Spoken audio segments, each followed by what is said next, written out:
Whew. Satanic Scalies time.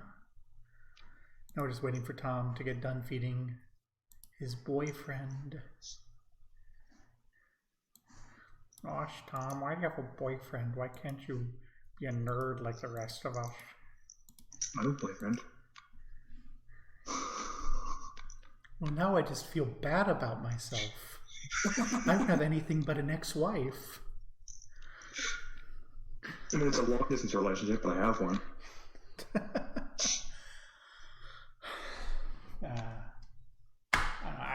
I've gotten offers, but I don't do long-distance relationships.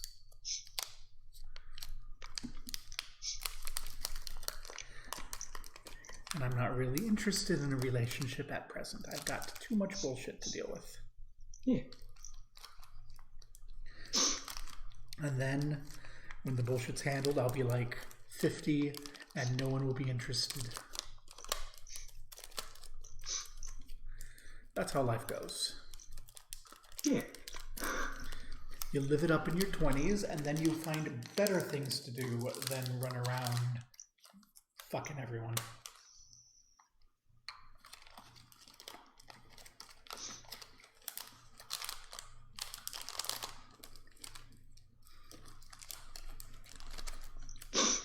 Just don't miss those age scares.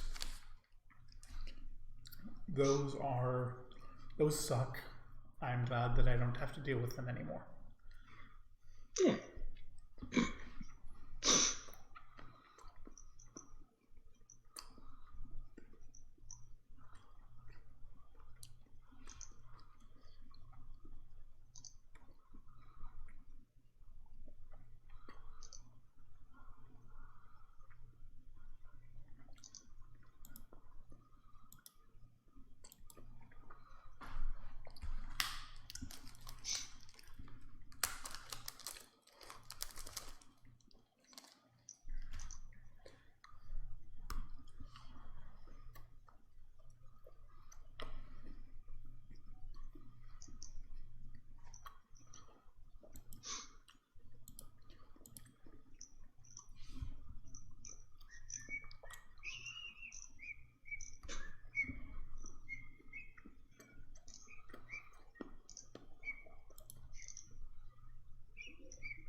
They've arrested all of the people. Streaming and we're silent. This is very unprofessional. But they've arrested all the cops now, all the initial 4 cops that did the murder. Mm-hmm. Not that that's good enough for anyone, because that just means that the next time there's a murder, there's going to have to be another week of global riots. It's like, seriously. Yeah. So I was scrolling through Twitter and I found a really hilarious headline. So-called atheist still holds down the B button when catching Pokemon. Nice.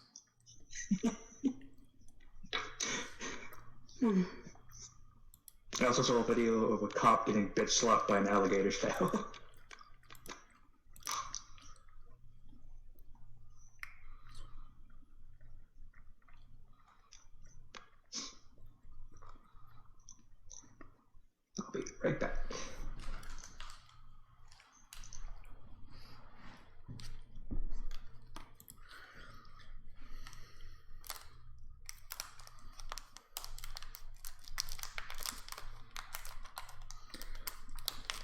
I want the government to pass some sort of law that's like, hey, if cops kill someone, they immediately lose their jobs and can't be cops anymore anywhere.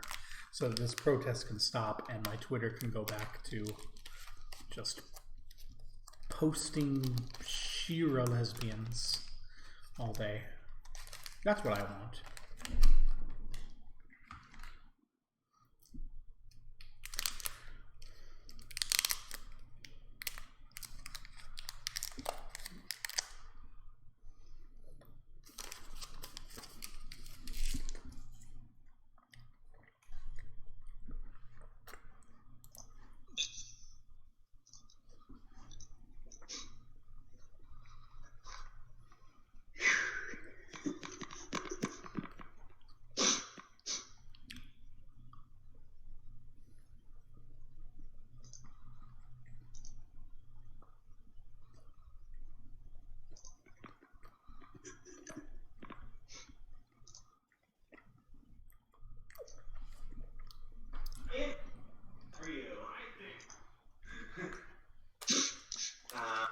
Healing Suhut. He said he'd be happy to pick it up. He's not super hungry yet. He was wondering like 6 o'clock-ish. That would be okay if we just snack beforehand? Yeah. Is that okay? I'm just gonna have to make food. Make the food? Make Well, I'm going to need to make something for myself because I really didn't eat today. So, I understand why you're not hungry, and I understand why he's not hungry. I've had lemon cookies. Lemon cookies! So, yeah. I'll be right there, you guys. I'm just grabbing a quick bite to eat, then I will be in. Sorry for that. We were getting dinner stuff figured out. Fish we have, whatever. Okay. Something. It's cool. Sounds good. Also, that sort of conversation right there is why, even though I know it's not true, I can't help but think of Tom's boyfriend and Jim as being in a polycule. I just think it's funny that both of them asked Jim if they could have snacks before dinner. Oh, Jim's the mom. Jim is the mom. Mama Jim.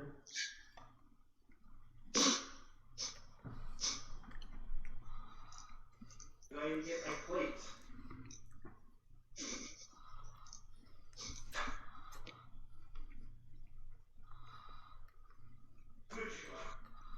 Well, I say there were like a couple big plates on there. Those big plates were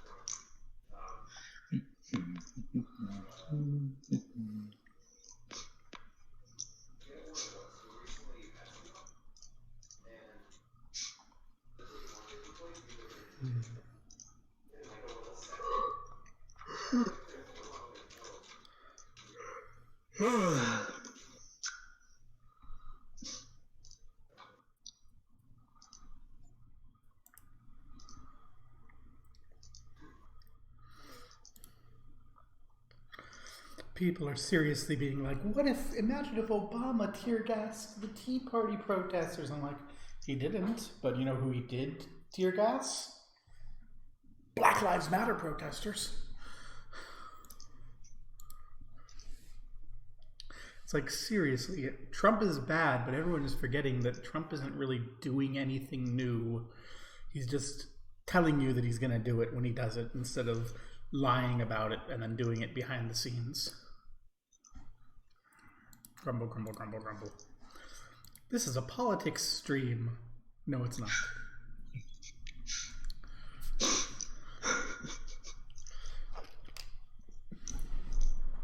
We've just got an angry trans Marxist as the GM, so current events, etc., etc.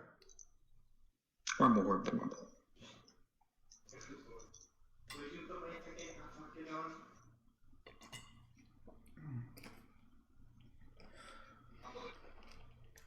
And cops keeping me up until like 2 a.m. with their bullshit.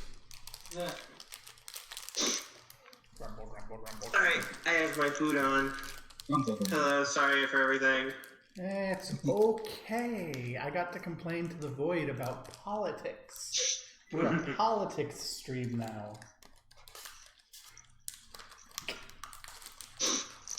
Grumble, grumble, grumble. Grumble, grumble. Grumble, grumble, grumble. Hey, don't worry. ACAB, abolish ICE. What transgender is human rights. ACAB? All cops are bad. All cops are bastards. Same difference. Yeah. Also, sometimes in the trans community, it's jokingly assigned cop at birth. Ah. But it's We're gonna take over. We're going to take over all this, and we're gonna rule it, and we're gonna be gods. and then you'll be cops, and you will be bad. Or Cops.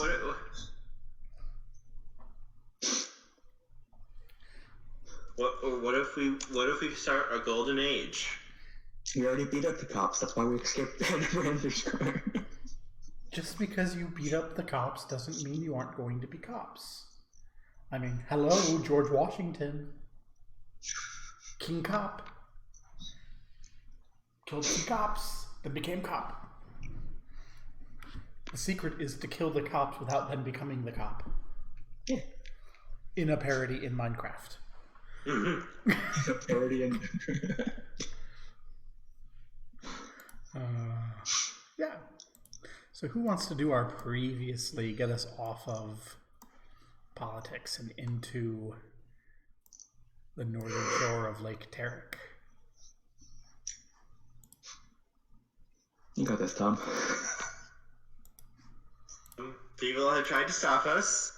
We were sailing the ocean blue. And then some mean old merfolk tried to murder us. There's some elementals. And then an ice, Ifrit, I think it was, tried to kill us. And we murdered it. And we're gonna have to murder this captain. And stupid Dern won't let me keep this human for myself. No. Because he has a daughter who likes kobolds. No, you're not keeping it. We have to kill him. But I want to keep him. Direct orders. Kill him. I feed him and water him and walk him every day. Direct orders. Leave no survivors. Also, I look over at this. This looks like a monster about to eat something. What does? It does. Right here. Ah! Turn on map tool. Nom nom nom nom nom nom nom. This is the mouth and then the eyeball. Uh-huh. Yeah. It's reminded me of And something. there's the worm. It reminds me of something. I need to... There we go.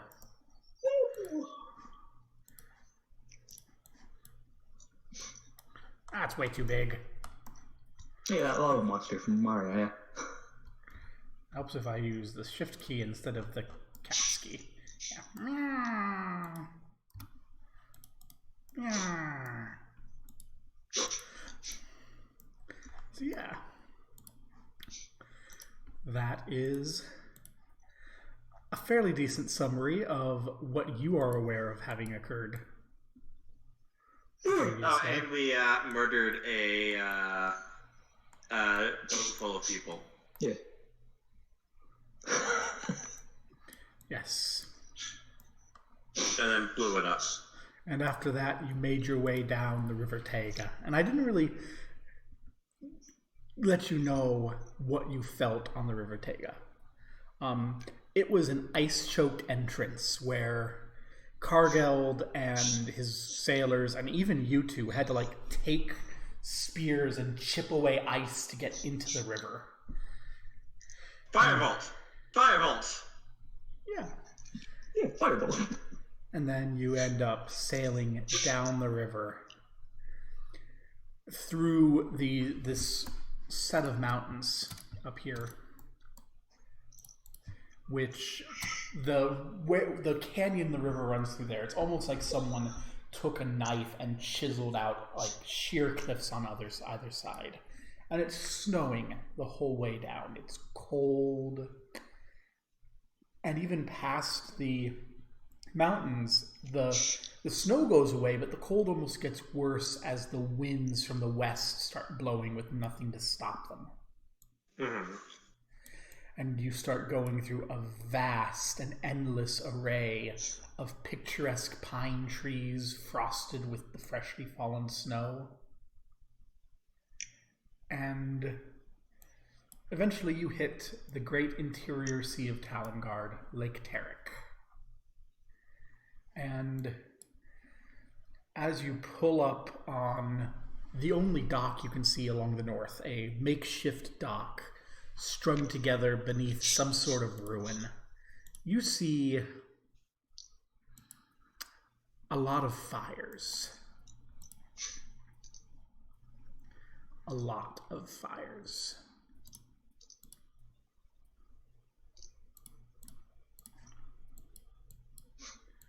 And I realize I don't have you guys having vision here. I should fix that. You should be a PC with vision.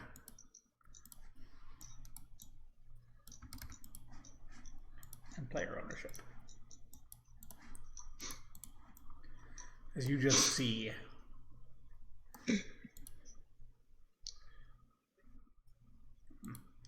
whoops, I did that wrong. There we go. I forgot to turn on Fog of War. And you should be able to see that too.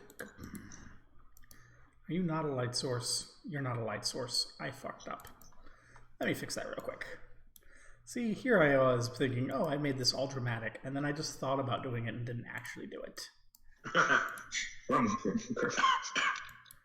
There we go. Fires everywhere. There's a lot of fires. That's a lot of bugbears. That's a lot of bugbears. A lot of bugbears. A lot of fires leading up this makeshift dock at the bottom of stairs going into this little harbor, heading up to a temple. And as you pull yourself up, your name is not Edward Sambro. I copied this token from the when I misnamed. Whoops. As you pull your way up towards that stair, you can see Odenkirk and his men starting to look very nervous at all these bugbears, and you can hear Odenkirk under his voice go, "I knew there would be a bugbear taking delivery. I didn't realize there'd be this many."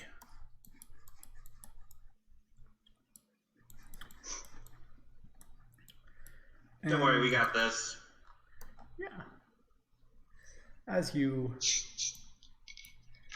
start pulling up, a group of bugbears waddles on down the dock, and one steps across, swaggering, looking very self-important.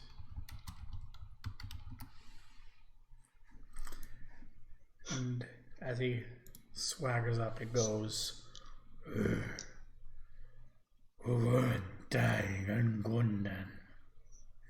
either of you speak Goblin? Nope. Nope.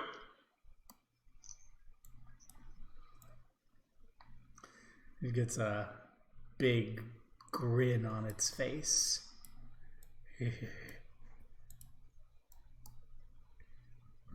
Get a humi first. Lift my crossbow up, pointing at him. So, is this the way we're going to do diplomacy? Make an intimidate check. I am small and puny. I'm about as scary as a wet rag. Yeah. Oh wow, I'm actually more intimidating than I thought I was. Doesn't go off strength anymore. Yeah, it goes off of charisma. Yeah. Still not as scary as a stuffed animal. So Did you roll a 1? So this bugbear, who looked about ready to grab the sailor at the front of the boat, pushes it aside and comes right on down, shoving his way through everything right towards you. And Odenkirk steps aside as he hops down and goes, "Eat kobold first." I doubt you'll get very far trying to attempt that. But you're welcome to, Dern says, hefting his sword up. Make an intimidate check. I'm even less intimidating. I have no mind. We're adorable. I think this would be an appropriate time for an initiative roll.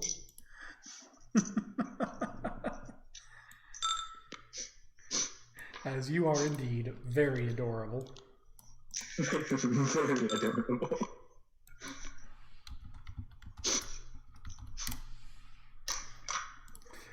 Where's my doggo? On the other map. I might need him. You probably will need him. Your doggo is probably back here. Not an immediate view of all of these folk. We need to get snapped to grid. And stepped off a little bit aside. There we go. So yeah, you can see he's about to just go, okay, and shove Gorin in his mouth. I am not food. Dern. I'll be swinging my sword at him. That will hit the bugbear. You got advantage. Yeah, I forgot about that. Yeah. Doesn't matter. That will still hit the bugbear. 1d8 plus... What is my attack roll? 1d8 plus 5.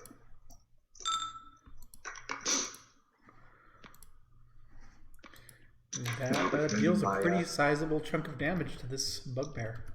I'll be commanding Lord Flufferkins to attack. Okay. Lord Flufferkins previously hiding down. Ruff, ruff. Bugbear's eyes go wide. That is a hit. Gotta check out where his damage is. The defender. It is 1d8 plus 2.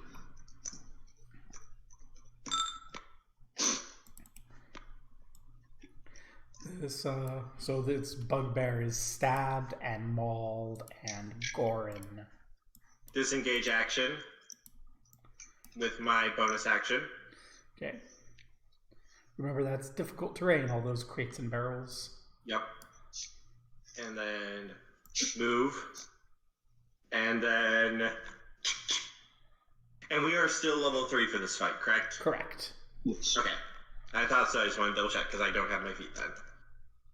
You do have advantage on this attack, though. Yes, I do. That will hit. And that will be...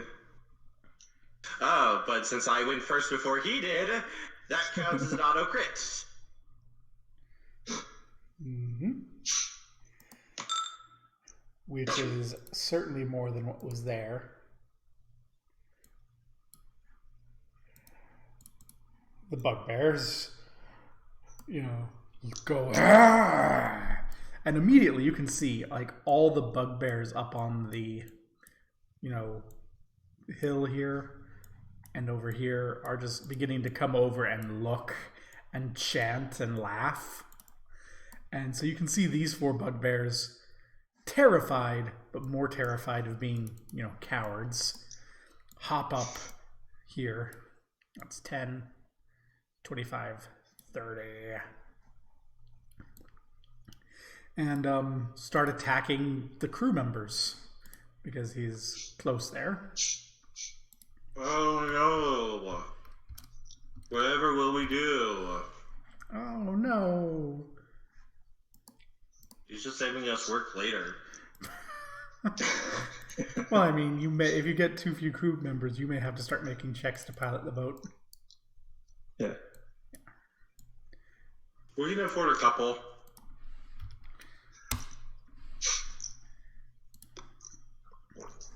Yeah. It's not like the crew members are a threat to us or anything.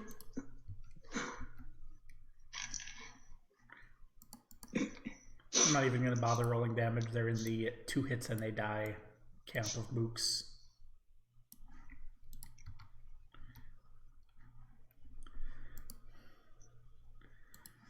Okay.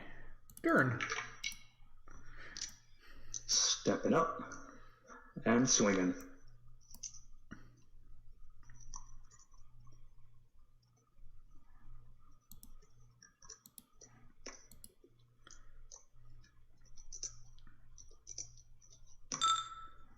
That is a crit. Where do you get your initiative from? I have advantage as long as one ally is within 5 feet. We're right next to the target. Oh, that's right. The sailors are still technically your allies. Yep. And that is a crit. That is a crit threat, which is a crit because this is 5e. So roll the damage, multiply it by 2, then add modifier. Double the dice. Double dice add modifier. So 2 plus 5. Yep. There you go. 10. And I'll still be commanding Lord Flufferkins to attack. Okay.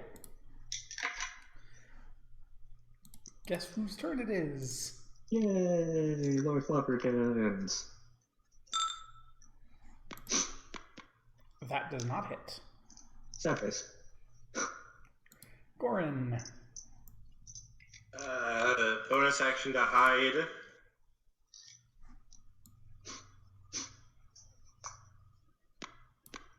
Among the crates. 2. And I will pop up and try. No, he doesn't notice you. And we're gonna snipe Bugbear 251.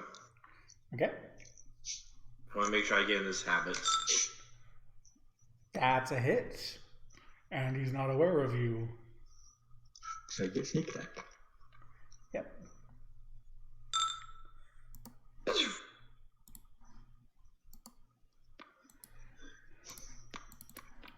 So these bugbears continue just running down. This time going for Dern, because Dern's scarier than these crewmen. Miss it. And I'm gonna go there so that more can get in position. The crewmen are kind of squeezing back against the edge of the boat. They're not really maneuvering away, but they're not really fighting. This one can't even get in there, so I'm gonna kill a crewman instead. Oh, rip his head off. Turn. Swinging at 20. Yeah.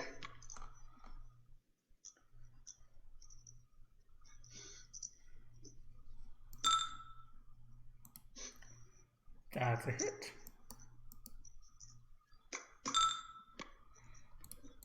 Still commanding Lord Flufferkins to attack. Some damage. Who's Lord Flufferkins attacking? 156. Okay. That's a hit.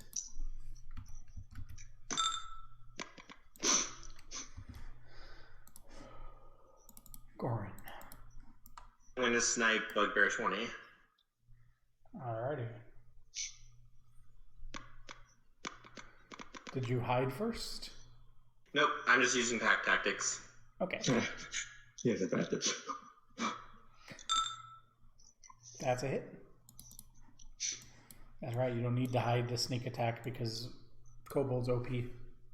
Yeah. He doesn't need to hide the sneak attack in the daytime. Mm-hmm.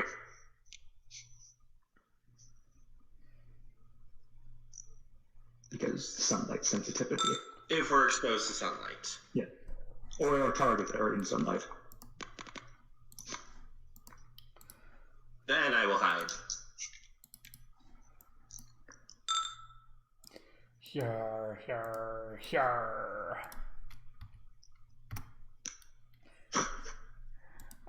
I'm gonna stop rolling twos, I swear. You didn't roll a 2. Swing it at 156. That does not hit. And Commander Lord Flufferkins 156. That That does hit.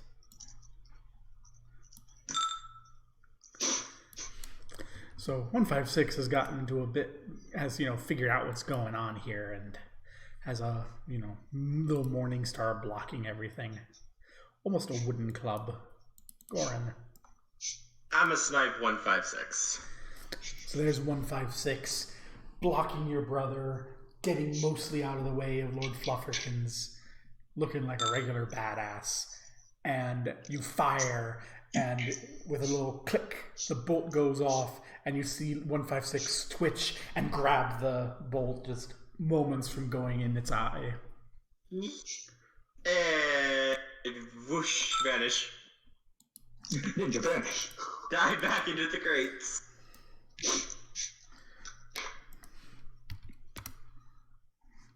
Nope. And no. Can they even hit me? Yeah? Yeah, they can. Yeah. Rolling I have been high rolling with them. real shit. I've been really They have a +4. Yeah. It's not a crit threat, sadly. No, but it is a hit. Oh, I have 6 again. Yes, I assumed so.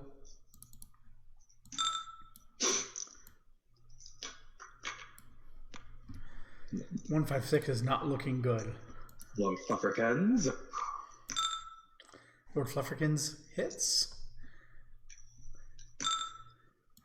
So as you strike 156, it goes. Grrr.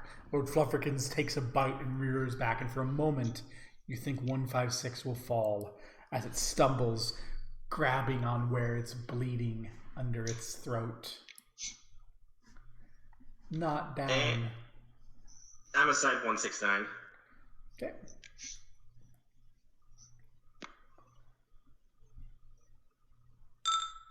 That'll hit.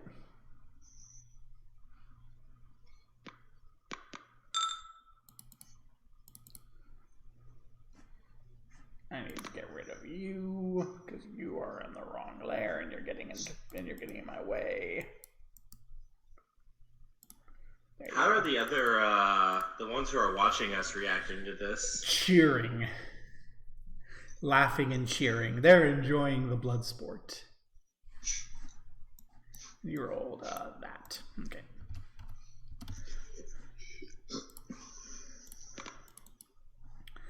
As 169 wings in, No.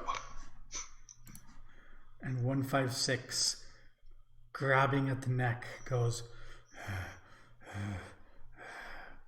and then looks you in the eye, says something in Goblin, and doesn't get the critical hit. I was really hoping that I was going to pull out of my ass. Just looks at you and goes, Swing at 156. Critical. He took your crit, Kit. Yeah, I'm sure it'll deal more than 1 damage. Decapitation. Yeah. And then commanding Lord Flufferkins to attack. Oh, I realized I have a +8 to attack. Oops. Sad misses though. I forgot about your magic bonus. Goran. Snipe 169.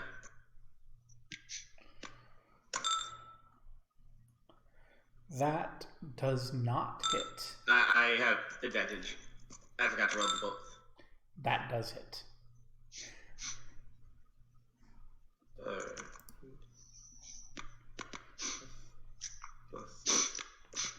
Sneak attack. You snipe and it falls. And the cheering continues, and then after a moment it dies down, and there's a silence. And you can see all the bugbears look at each other and go, oh shit, our people lost. And you can see them starting to hoy up their clubs and get ready to swarm down on the boat.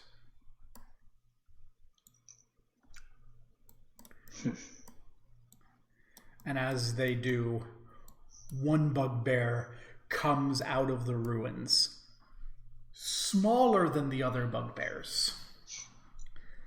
Smaller, leaner, holding a big great axe that just flickers with flame, shouting in Goblin at the top of his lungs. And as he does, he should have a light source because of his weapon. There we go. As he does, everyone around stops. And he boards the boat, walking straight towards you, standing upon the body of the fallen bugbear, who again is much bigger than this one. Like, this guy is almost as small as a dwarf. Oh, wow. And, like, you don't even need to make a check to know, because you're kobolds. Bugbears tend to be led by the biggest and strongest bugbear. And all these bugbears seem to be listening to a runt.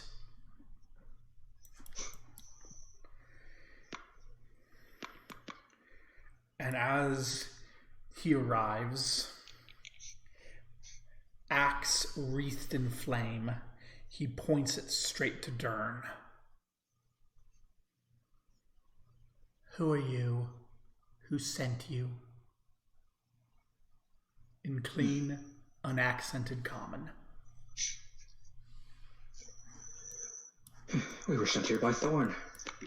I might come creeping up out of this as he's saying that. He looks at you, his eyes narrow, almost flickering red with fire. He snarls, long teeth, apparently actually dipped and coated in steel, glisten, reflecting the fire of his axe, as he turns up a snarl into a grin and goes, "Then you are welcome here." And he turns to the bugbears and shouts out in common, "These are my guests, and I will deal with any who harm them." And Sakurat pushes by you, and as Odenkirk comes over, he glares, and Odenkirk kind of shrinks back from who you can only assume is Sakurat the Fire Axe. As he comes over, cracks open a barrel, which is full of these spears, reaches down and pulls out a metal axe. Shining steel, brand new. And you can see Odenkirk's eyes go wide, like Odenkirk wasn't aware he was carrying that nice a weapon. And Sakurat raises up the axe and shouts, his voice almost abnormally loud. "They bring us steel." And you can hear all the bugbears cheer and roar. And they start swarming down on the boat without their weapons, grabbing and unloading. As Sakurat turns to Odenkirk and goes, "Right. Thorn paid you, yes?" And Odenkirk goes, "Aye. Good." Patting Odenkirk on the cheek. And again, this is a short bugbear. Like, he's looking up and patting Odenkirk on the cheek when Odenkirk is taller than him. And he walks over, petting Lord Flufferkins like Lord Flufferkins were just an ordinary dog, and looks to Dern and then to Gorin. And I am in my Asmodeus form if it matters. He whenever he looks at you, he kind of arches an eyebrow at you a little, actually, Gorin. But he goes, "Well, I suppose we should get you inside. There will be a feast. And you two, my friends, are the guests of honor." Sounds wonderful. He barks. I like feast. He barks something to a hobgoblin who nods and throws some rotting blankets at Odenkirk before going, "Humans aren't allowed. Come, follow.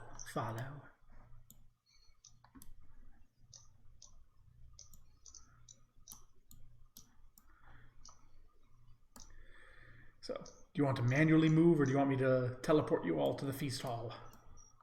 Teleporting sounds good. Yarr.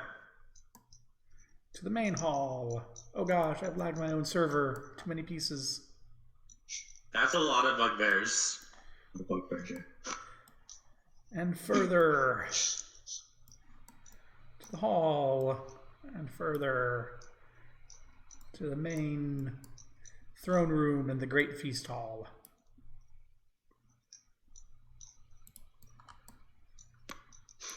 Where he will... That's supposed to be there. Walk down on his throne. And I'll swap vision to day because this is actually a pretty well lit room.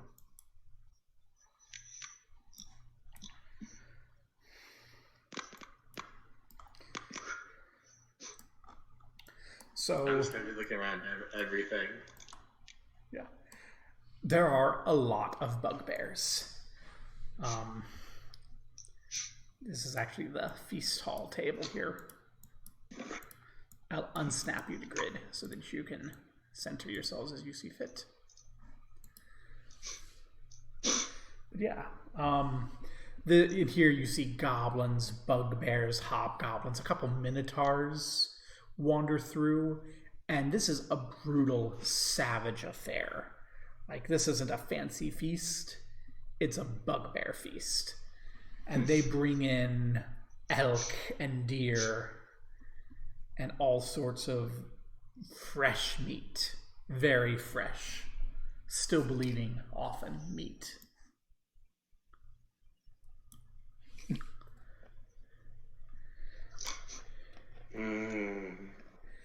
And the highlight of the evening actually happens in the other room with the big fire pit. That's at one point a bugbear comes in, whispers to Sakurot, and he says, "It's arrived," and everyone goes down to that big room. I don't have tokens for this, so we'll just describe. And you can see a dozen bugbears drawing in it has to be at least a full ton of angry boar, wounded and shackled. And as they pull it up to Sakurot, Sakurot takes out the axe, sheaths it in flame, and cleaves the head off of this boar. And they spit the boar and roast it over the great open pit in the middle of that common room before cleaving off the nicer part to carry back to the throne room, and the bulk of the bugbears descend on the remnants. That was cool.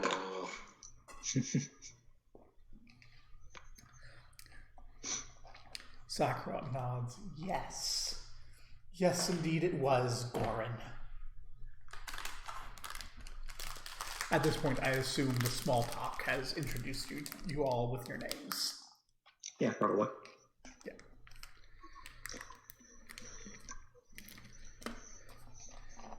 Because one thing you'll notice is, as conversations go, if the conversation starts trending away from how beautiful the bloodshed is, Sakurot kind of signals very subtly, in a way that you catch on, but you're pretty sure none of the other bugbears do, that this is not the time to talk about such things. Gotcha.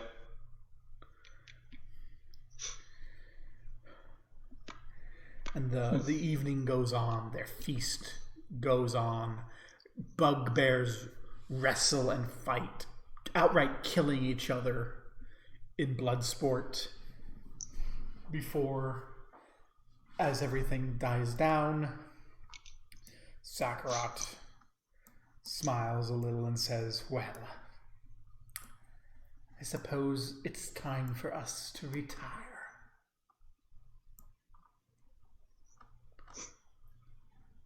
And beckons you follow once more. I will happily follow. This time, Sakarat takes you through a hidden door into a side room. Before plopping down, tossing the axe on the table and going, ugh.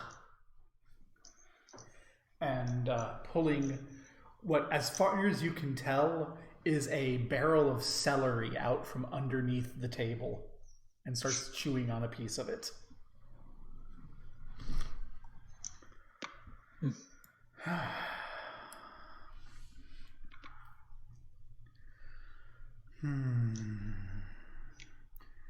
So, Gorin and Dern.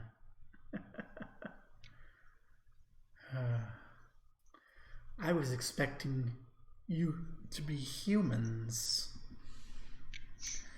Traitors to their kind.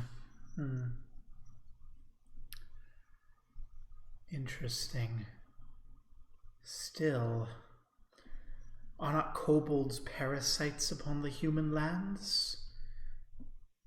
Feeding on the discards of human production? Gorge across his arms. It's the humans who are the parasites on us.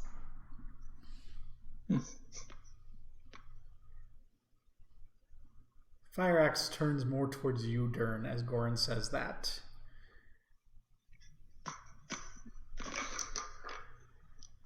Well, just as you seem different than your brethren, we are different from normal kobolds. Yes.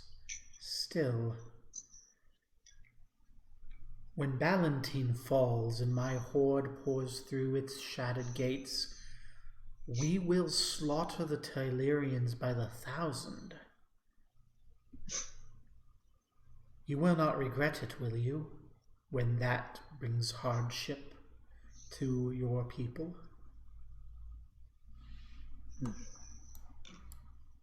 We've already slaughtered countless ourselves. I don't see why we will regret it when you slaughter more. And if they aren't strong enough to take advantage of what's going on, well, they deserve what they get. There is truly no regret in that one. I don't think you understand the scale of the slaughter we speak of, though. You've killed countless, have you? Have you purged full villages, disrupted the economic trade of entire regions, crippled the agricultural production to such an extent that famine rolls through the realm?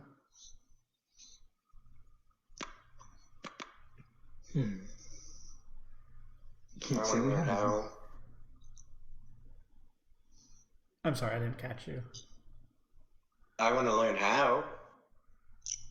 Sakarat arcs an eyebrow. Very odd. Very odd.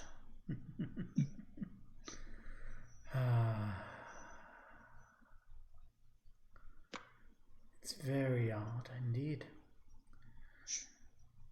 What's odd? It's not normal for someone to be so fond of slaughter. Oh, well, it's normal for Gorin. They do it to us. They slaughter our warrens by the hundreds, by the thousands, and they don't give a damn about us. We're keeping to ourselves. Why should I care if we wipe out thousands and thousands of humans when they do the same to our race? Interesting. Why should you care?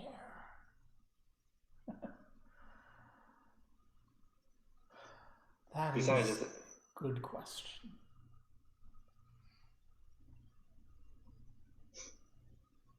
if the humans were so smart, they wouldn't have turned away from Father Asmodeus.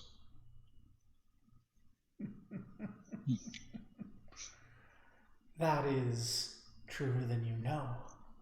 As Sakarat unhooks his armor and shakes it off, and you can see carved and branded into Sakarat's chest the holy symbol of Asmodeus.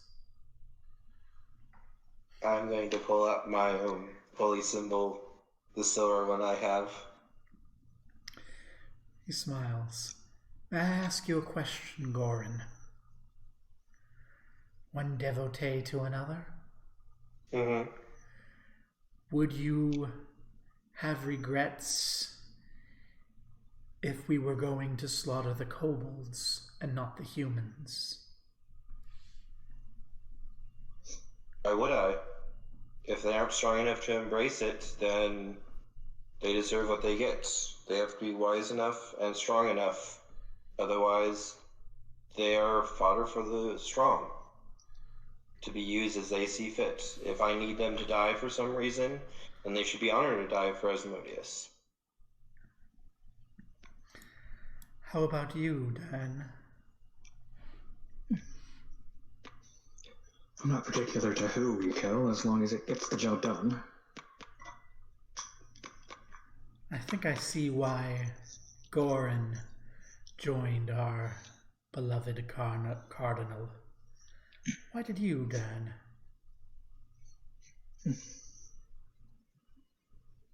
Well, I stick with my brother, regardless of what he decides to do.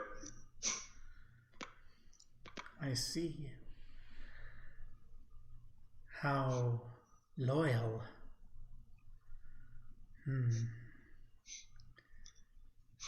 Such loyalty. Such loyalty amongst brothers. I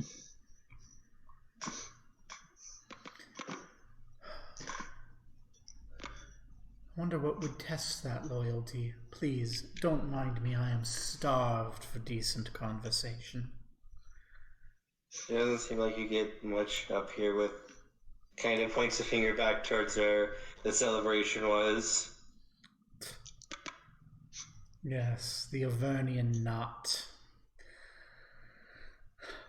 I'm the only true member of the knot. The rest are just fools, to be used and discarded. So we send him loose on Talongard, have him murder everyone, and then we kill them eventually when we don't need them anymore.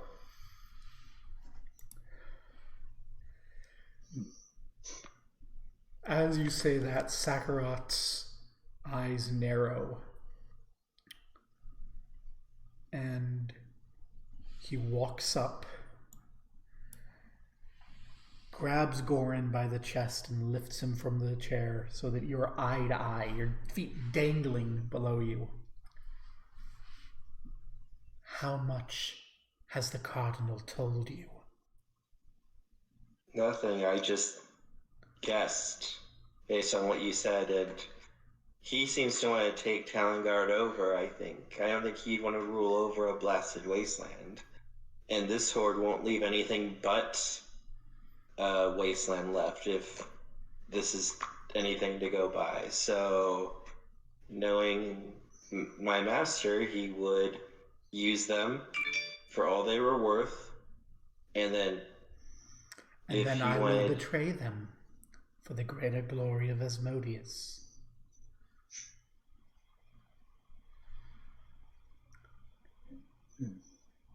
Be careful with your speculations, you little one. Knowing too much may make you less useful than you think. Not slowly.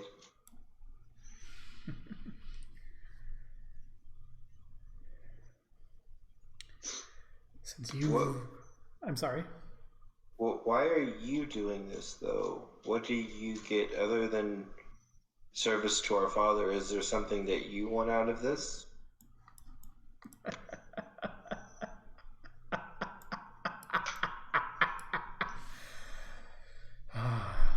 Service can be its own reward.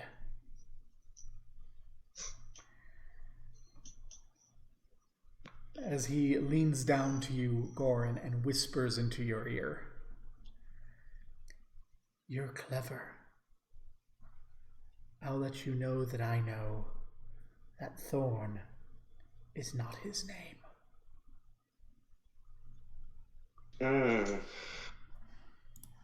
Just nods slightly. And Sakarat sits down again and goes, Gorman speaks much more than you, Dern. You must be the clever one. You could say that. I'm his bodyguard. See? Yeah. Did you make that beautiful creature? Yep, I made it myself. Sakarat smiles and lifts his axe. And I made this. Carved it from fine mithril. Forged it in the blood of a dragon.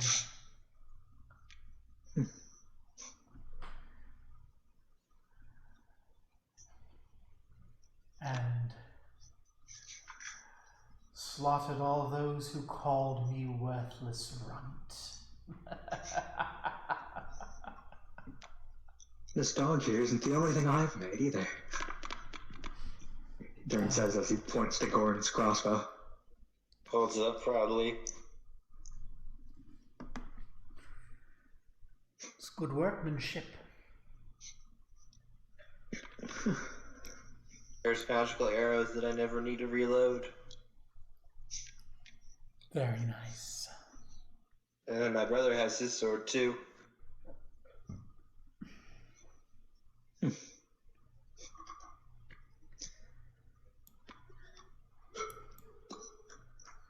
Marvelous.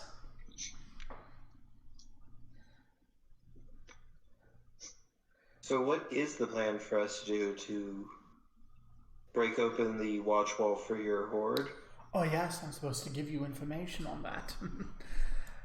I have no idea how you're going to do it. Tomorrow you need to depart. It will not be safe for you here. Over the next week, I've only gathered about 1/5 of the tribes. The rest are expected to come over the next week. They are as likely to eat a kobold as a human. We've experienced that. Mm-hmm. Yes, well, I will promise the tribe's blood. I will give them steel. I will ready them to march. 1 week after that, I will be poised to strike. I will move my horde to the valley north of Ballantine and wait there for your signal. Sakarat shuffles through his little box of celery and pulls out a small circular item and tosses it to Dern, of my design. Fire that rocket into the air, and within the hour we will attack. Make sure the way is ready. After we gather, my horde will be idle and grow anxious, and I can hold them together for no more than 2 weeks. So, get your work done before then. You'll have 1 month to infiltrate and destroy Ballantine. You can consider it already done. Like I said before, I plan to murder every single person there. You guys won't have much work when you come. Truly. In 1 month you plan to break the watch wall. Madman. Still, Thorn has faith in you. If he weren't his best, he wouldn't have sent you. We broke out of Brandishar in a day. And wiped out everyone there. My, your names truly will be legend. Hail Asmodeus. Hail Asmodeus! Asmodeus. Like big anime eyes and squeeing when Dern says that, as practically pouncing, hugging him. Dern very clearly like, I'm not into this whole religion thing. Cool. I'll get you your own holy symbol, Dern. It'll match mine. It'll be great. I'll teach you all the ways to worship Asmodeus. Doesn't Dern already have an unholy symbol of Asmodeus? Yeah. That's identical to Goran's. Yeah. Sean gave us one. Both of us one. I know, but still, I have to get you one. It's the thought that counts. I'll carve it from the skull of the enemy general that we kill. Well, let's kill them first. Don't get too hasty. Kindly leave me one to make into a mug. I catch flack for not drinking my wine from the skull of an enemy. Murder a paladin. Even though bone is porous and taints the flavor of the drink. Should be fine silver you drink from. You coat the skull in silver? Clever. If you make the inside silver, it won't touch the bone at all and still appear just as a skull.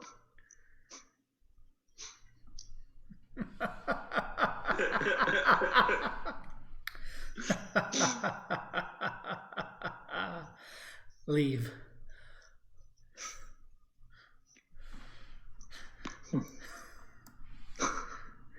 Go, before I lose control of these rabble. Alright, let's go. Time to repay the captain once he gets us where we need to go. Of course. It was nice to sit here and chat with you. We'll see you at Valentine. Yes. When we meet again, let us drink the blood of holy men. I like him. We'll get up to go. Dern, on your way out, Dern, do you leave first or second? Who leaves first? Probably second. Okay. Dern may make a perception check as he heads out. Not perception. I should have been the one out. Can my dog make it as well?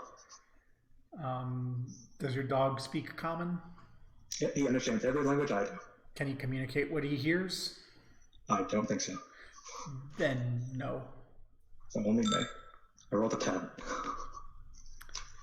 You can hear very vaguely as you're walking out Sakurat go,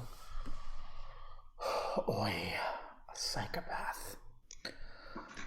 I hope Thorn knows what he's doing."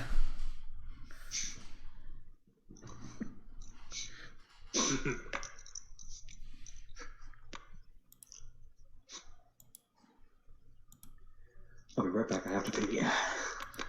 Okay. Oh. So, you liked Sakurat, huh? I do like Sakurat. I shall make him my friend, and I shall conduct a great ritual of Asmodeus in order to empower myself as a cleric of his. And then I shall become the high priest of the Church of Asmodeus. And I shall bring all of this country under the heel of Asmodeus. I can think of one potential obstacle in that ambition. The Church of Mitra? I can think of another obstacle in that ambition. What's that? High Cardinal addressed as Thorn. Oh, that's true. Here, the Or put position him as is the taken. Pope, though, of Asmodeus. I mean, that's a good ambition. Just currently, that position's taken. Yeah, I call him the Pope. I'll be the high priest. I'll be under him. I still just thinking back to the fight we had with the bugbears. I just like the image of a little kobold standing in like front of two much larger kobolds or bugbears blocking both of them. I'm just imagining in the background, Goring just bouncing up from behind a box, blasting, ducking behind, then coming up halfway across the thing, shooting again, and ducking back down. Goring playing Pop Goes the Weasel. Every time he pops up, someone's head explodes. It's like Happy Tree Friends, but even more adorable. Yeah. Gosh. Oh god, I remember having to explain to my mother what that was when I came back to visit from college, because I heard her telling one of the neighbors that my little sister, who was 10 at the time, was really into a show on YouTube called Happy Tree Friends. And she was glad she was learning about friendship. And I'm like, oh, mother, you need to stop her from watching that. That is not a child-appropriate show. And finally, I sat her down and had her watch an episode, and she was like, oh! Also, is it wrong that I kind of want to go into town in our little disguises, Gorn? Or, Dern? Go into town in our disguises. Remember the disguise picture I posted earlier? That's a little joke. I should consider making tokens for that.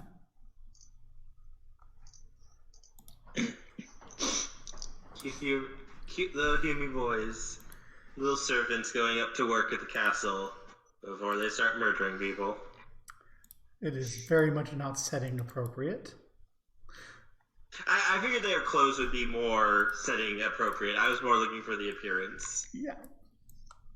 It's fine. We're gonna just lickety-split be like... small... Gorin... disguised. I could set this up as a disguise on the token, but that's a pain in the ass. And Dern disguise.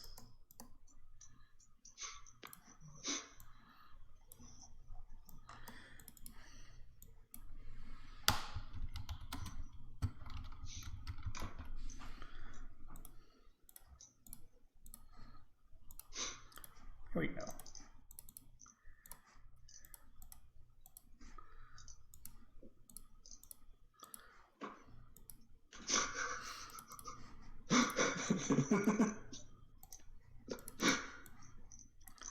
I'll allow it.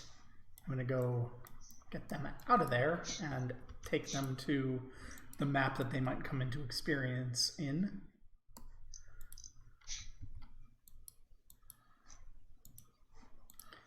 And, yeah. So when you get back to the boat, you can see that Odenkirk is just ready to go. He's like, these bugbears have taken everything. They're wanting to eat my people. I can't spare any more people. Let's get going. And on the way out, he's just looking at you going, Sakurot, huh? Mm-hmm. I don't trust him. You can see Why? you can see it in his eyes. He's smart, thinking, plotting, steps and steps ahead, considering consequences. Bugbears should not be smart.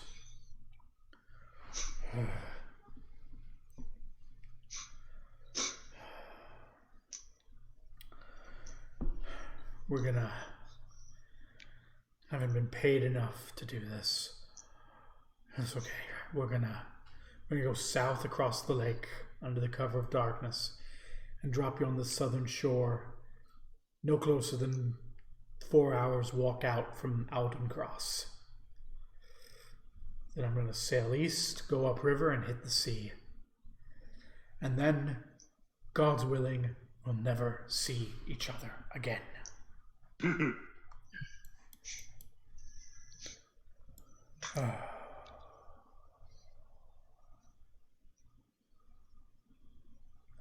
So he does so, sailing across in the middle of the night.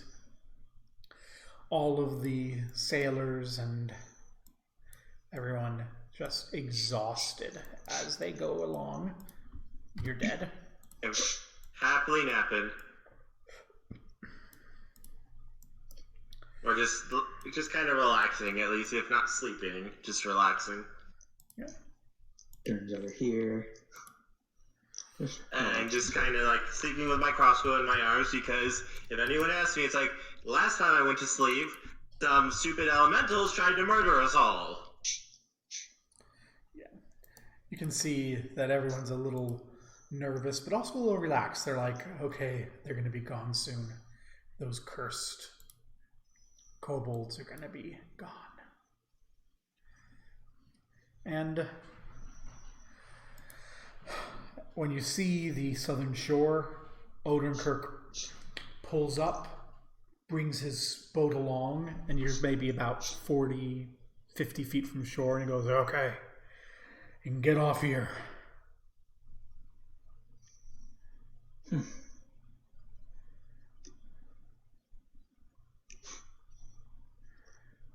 Take a boat and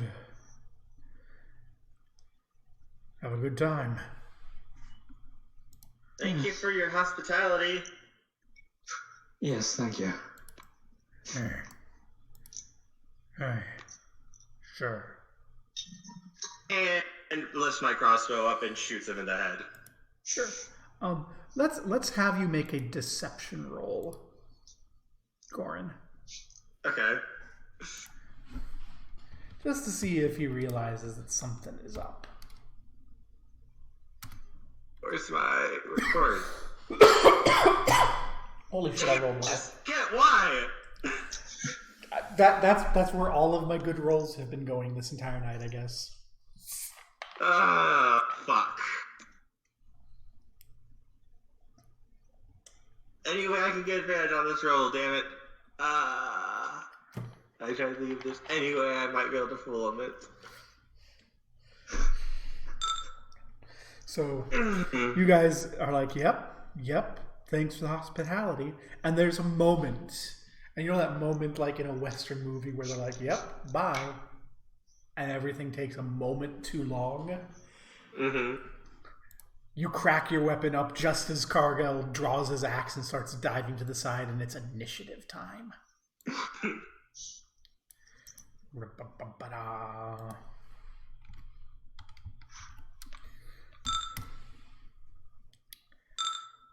So we're going to have everyone here, but we're not going to care about anyone except for you all in the first round. Gorin. Let's go, baby! First turn, I am God. As long as I hit. Come on, baby, hit. You have advantage. That will hit. Come on, bitch. You're mine.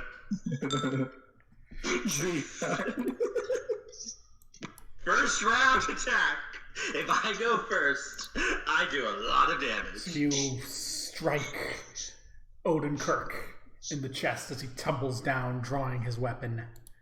And I'm going to bound off and hide with my bonus action. Okay. And I shall swing at Odenkirk. Sadly missing because I don't have advantage yet. But commanding Lord Leprechaun to attack as well.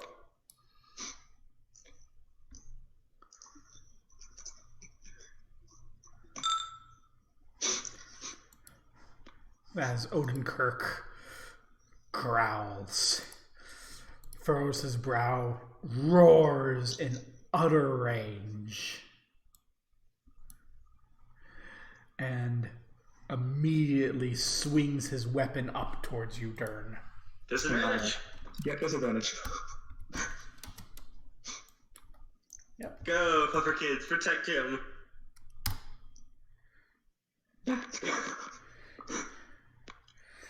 And then, as a bonus action, brings the weapon back down.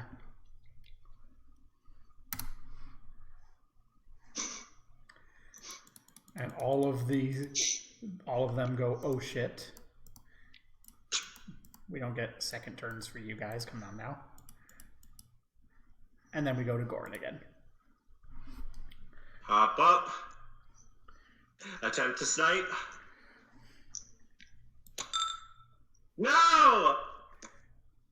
Darn. And then we're hiding again. Yeah.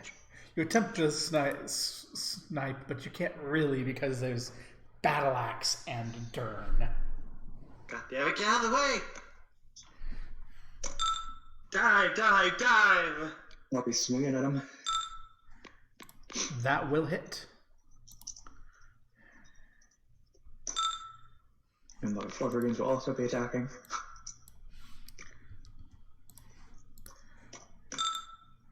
That will also hit.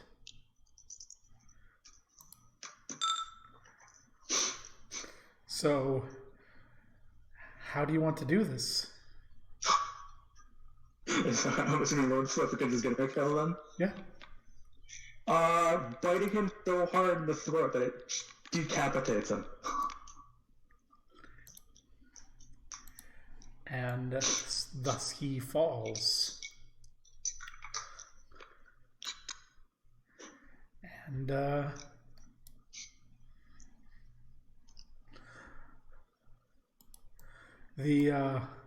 sailors watching Odenkirk fall immediately drop to the floor and go, "Oh God, please spare us. My daughter loves kobolds. No." See, I really want to spare him. Gorin. Unfortunately, for most of you, it's just business. Your captain was too greedy, and, well, you can blame this all on him. But, however, you should be honored, because I will be sacrificing you to Asmodeus. And I truly hope that my dear father accepts this humble sacrifice. Okay, who are you shooting first? Which one is the guy who likes kobolds? 128. Okay, we're not shooting 128 then. 228. Okay.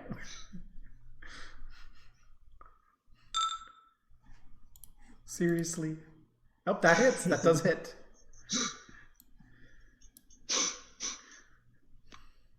I don't have sneak attack though. That is exactly what you need. Dern. Dern will step up to this one and swing. That's a hit.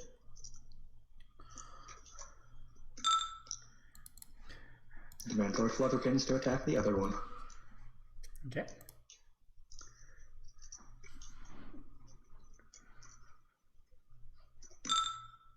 That does not hit. Yeah, thanks. As they go, if we're gonna die, we need to die fighting. And they grab their weapons. This one here swings a scimitar towards Lord Flufferkins.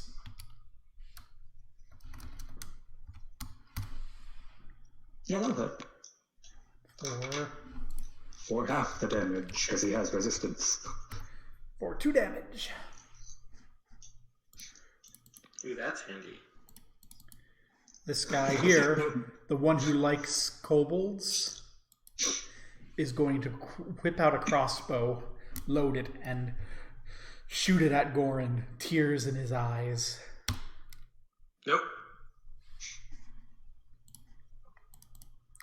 This one will do the same. Nope.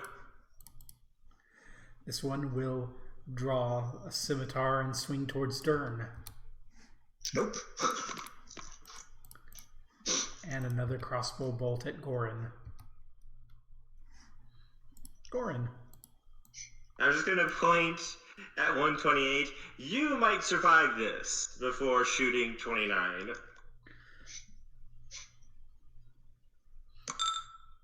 Wow. And then diving in and hiding after I move. You shoot towards 29 and 29 barely gets out of the way. Dern. Again. That'll hit.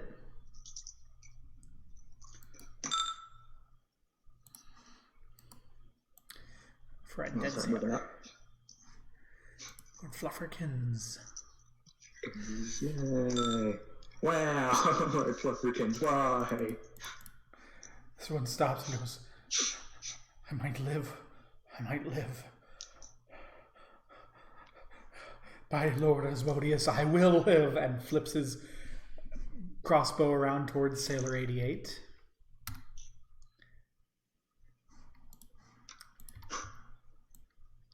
Dealing 6 damage.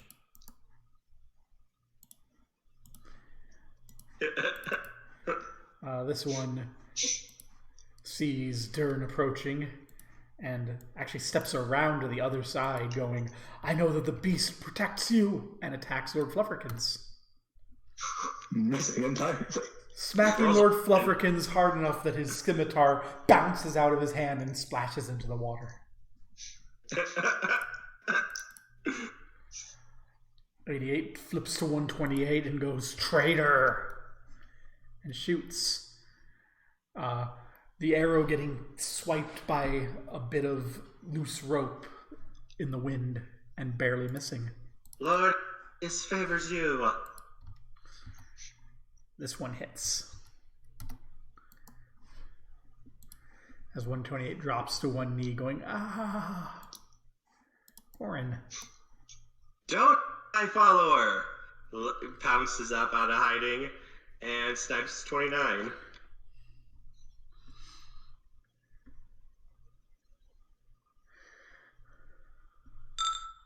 That will hit.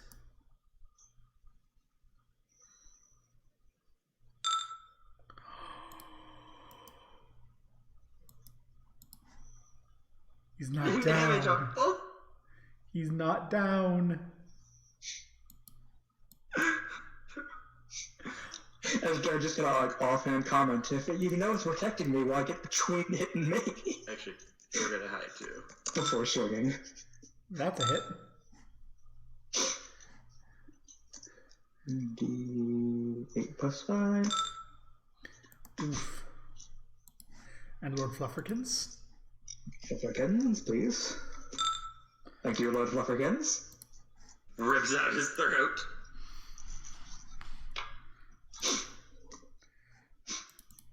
$128 shoots towards 29, sobbing.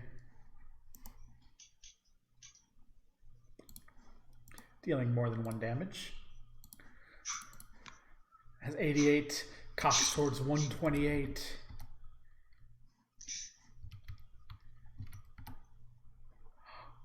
$128 is alive!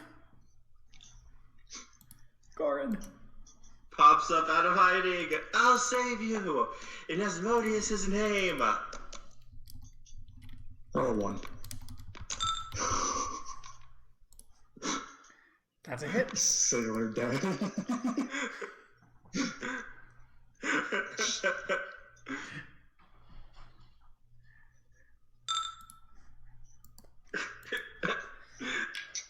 I rolled the same damage as last time. Dern. We're still on initiative. Yes, I mean, you haven't stopped fighting, and there's still technically one person that you intend to be dead standing. Don't you dare! Well, he did help us out, so I'm probably gonna let him live.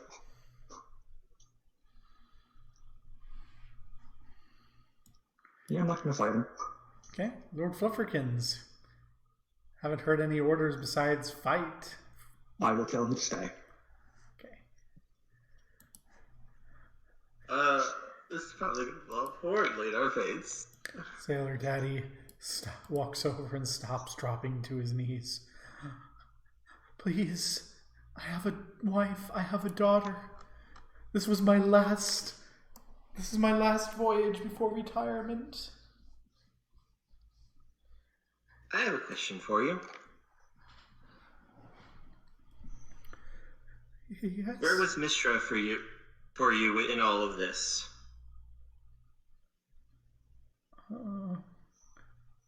Let's see if he's smart enough to know that this is a stupid idea. He stops and he pulls out his holy symbol of Mitra. Here, I suppose. And yet, when you fought back against these people, when you called out to Father Asmodeus, yet I saw one of those ropes swing by and protect you from that arrow that would have skewered your heart. I don't know anything about gods. We were saving up money for a farm. We were going to grow cabbage.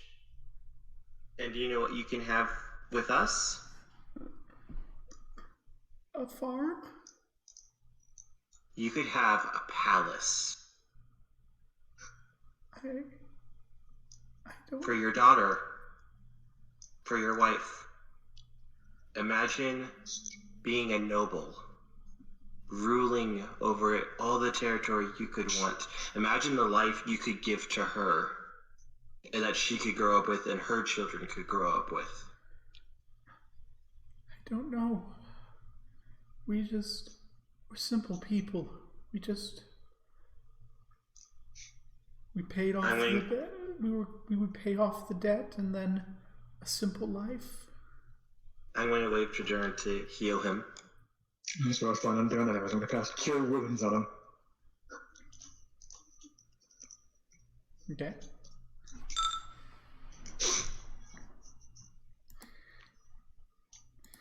He is now. That's exactly enough to take him from 1 to max. So he goes, What do you need? It's not necessarily anything we need. It's more, we'll give you a chance if you help us, if you work with us. We can give you the life that you could only dream about. We could give you and your wife and your child a life protected from poverty, from famine, from tax collectors, from those who would use and abuse you. We can take you from being weak and help you become strong so nobody can pick on you or push you around. How? That's what we... You're kobolds. Look at what we've done here. People call us pests, that anyone could kill one of us. Yet here we stand victorious, and you are still alive because of the choice you made. I killed Gerald.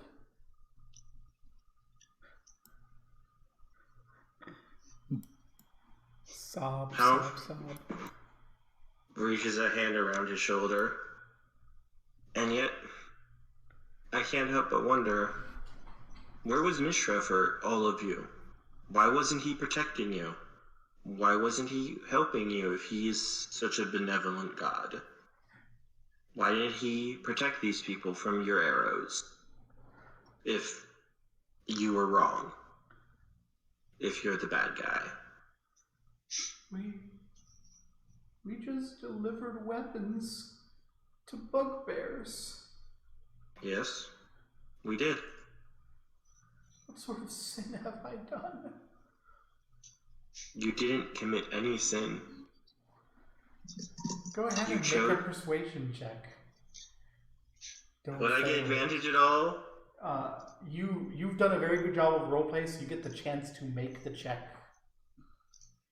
Okay.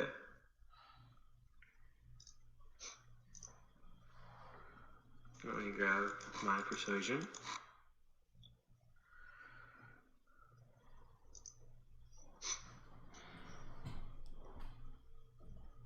God damn it. Why does it have to be so low?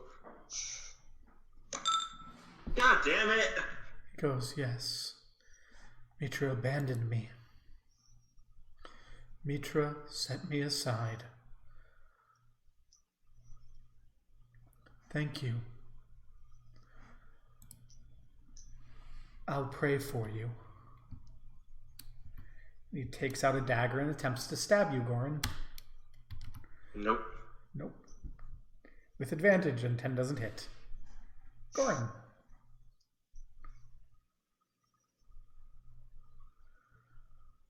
Disengage with my bonus action. Just like, almost like dancing backwards to dodge his knife as I just kind of back up, shaking my head in disappointment. Kind of look out for a second before turning and aiming my crossbow at him. I was going to let you live. I was going to let your daughter and your wife live. And yet, once again, humans disappoint me. With a nat critical! That's definitely going to deal the 11 hit points of damage. You disappoint me. Once again, humans you don't even back away. You just grab his dagger and go. Once again, humans disappoint me. And thunk, arrow straight into the heart. At least I give him a quick death. He didn't feel a thing. Somewhere in the area, or somewhere in a small village, you can hear a little girl going, "Mommy, look what I made for Daddy when he gets home." And your mother goes, "Oh, isn't it cute?" And there's a little, child's clay statue of a kobold. Sad music in the air. And that turned into the Jurassic Park theme in my head.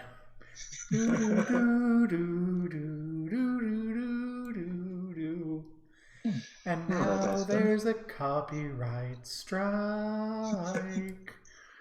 Jane's gonna walk over to the dead body of Odenkirk and get the money back off of him. Yes, indeed. So you pluck off his, actually, he doesn't have the money on him. He has a key. I'll pluck off the key and look at going. Time to get searching for that money. I was gonna check the captain's chambers. So the captain slept on the top of the boat with everyone else. Is there another room in this boat? Not that you've been aware of. Time to search. Give me a perception check. I will also have Lord Flipperkins be searching as well. That's not thing he can do. I'm going to take it slow and run my hands over everything, looking for any secret hatches or hideaways. Have advantage. So the advantage didn't matter. You succeed anyway. Yeah, you find a small hidden latch that's locked in the back. Chink these tools! Oh, just use the key. Oh, but I just imagine it's pulls out thieves' tools. You just walk over with the key, looks over, holds up thieves' tools a little bit. Now we're using the key card. Oh, puts them away. And inside, you see a couple changes of clothing. And under that, you can see a wooden box and a crate. And the crate says emergency rations. That could be useful for us. What's in the crate? You crack the crate open? Yes. There are 6 bottles of whiskey in the crate.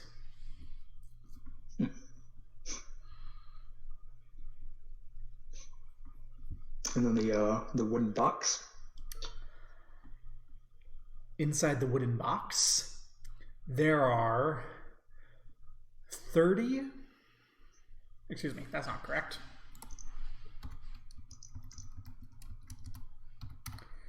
There are 12 rolls of paper tied off on either end with twine. And various little pieces of coinage scattered around them, and a small silver statuette of a naked mermaid.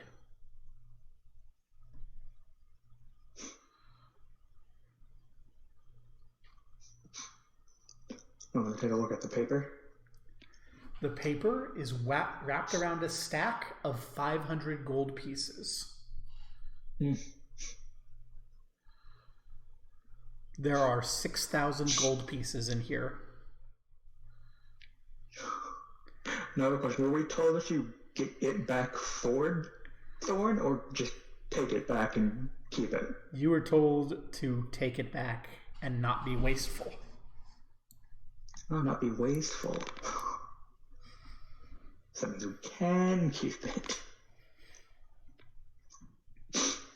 So I'll be splitting it 50-50 then. That's 3,000 gold pieces each. Plus, there's about 115 gold in random copper and silver scattered in the chest. And a small silver statuette of a naked mermaid. I am over carrying capacity. Yeah. 3,000 gold is kind of hefty. Very hefty. I'll try to carry some of it. Maybe let's split it down the middle. I'll take 150. No, it's not 150, it's 2,000. 3,000? Yeah, Goran has received 3,000 gold, and Dern has received 3,000 gold. Yeah, there's 6,000 gold in the chest. I misheard. Let's see.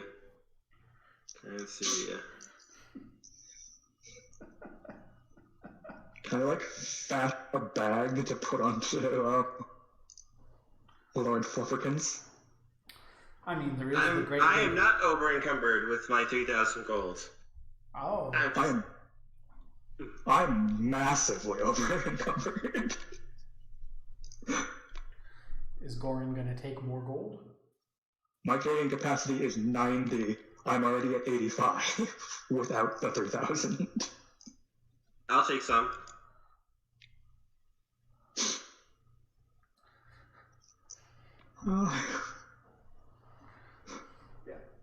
Will you be able to hold another 3,000? I don't think so.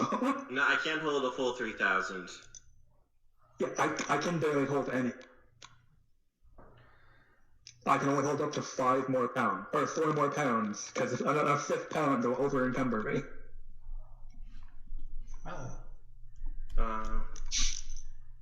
How do you want to affix this to Lord Flufferkins? Does any of these sailors have like a bag on them? There's a sail, and there's rope, and there's a chest. I mean, you could certainly attempt to put all the gold back in the chest and tie the chest to Lord Flufferkins. It could work. To which the question would become how you get the 50 feet to shore. A boat. Yeah, these two little. The oars. Yeah, you do have those little boats. Cool. And what do you want to do as far as Odenkirk and his other stuff? Like the silver statuette of the mermaid, the battle axe, the crate of whiskey. Is battle axe magical? Make an arcana. Yes, it is. It's not a battle axe, it's a great axe. It's a great axe. And it is magical. I shall attempt to identify it. So I don't have identify. I don't have to identify before I have detect magic for it.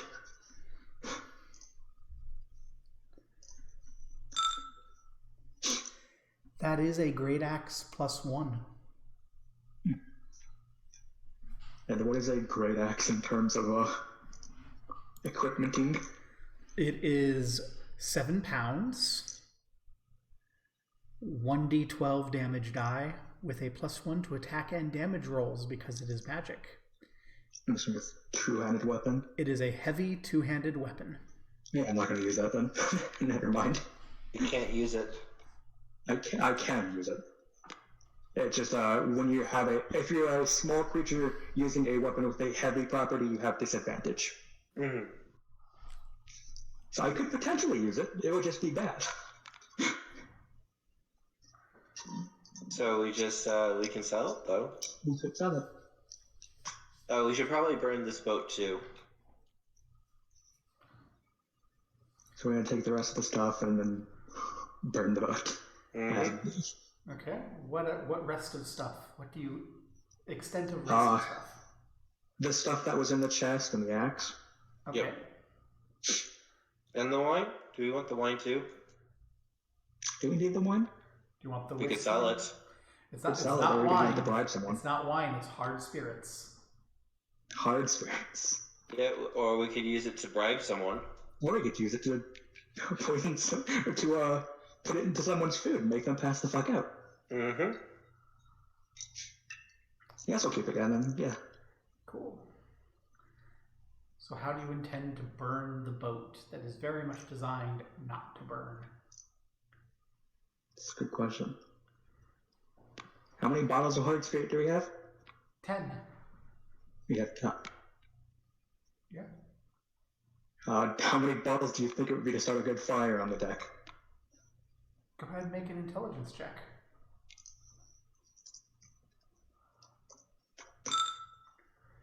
You think if you used half of them, you could get this boat really up aflame?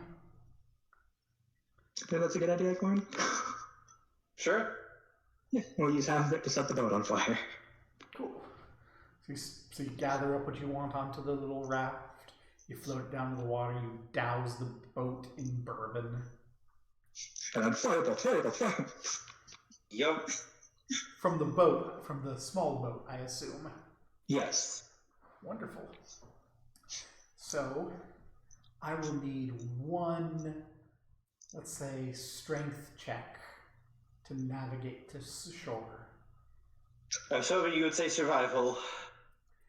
No, the shore's close, you can see it, you just have to physically row yourselves over there.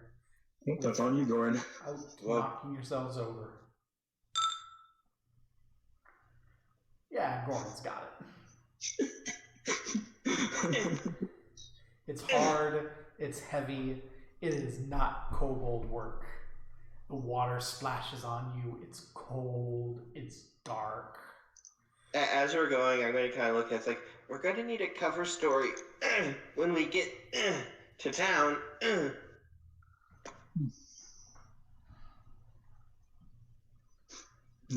can think of one up then. Why would two boys be in town by themselves?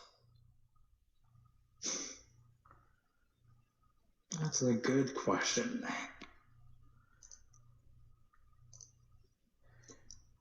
Two boys and a big metal dog with a box full of money.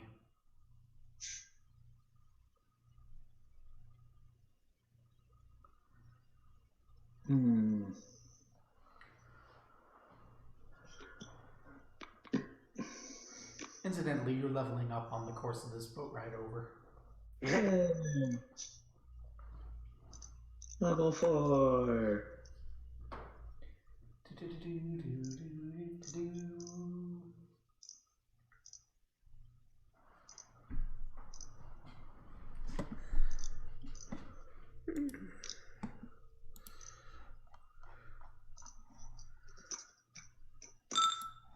Nice, 7 HP.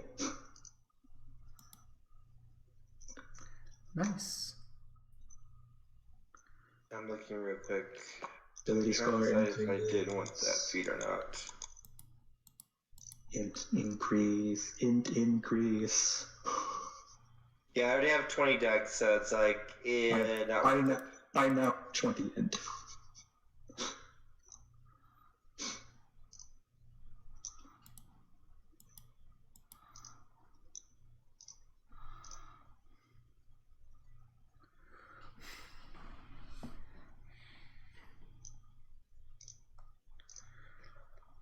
So you pull up to shore along the beach. About a 2 hours walk outside of Alden Cross.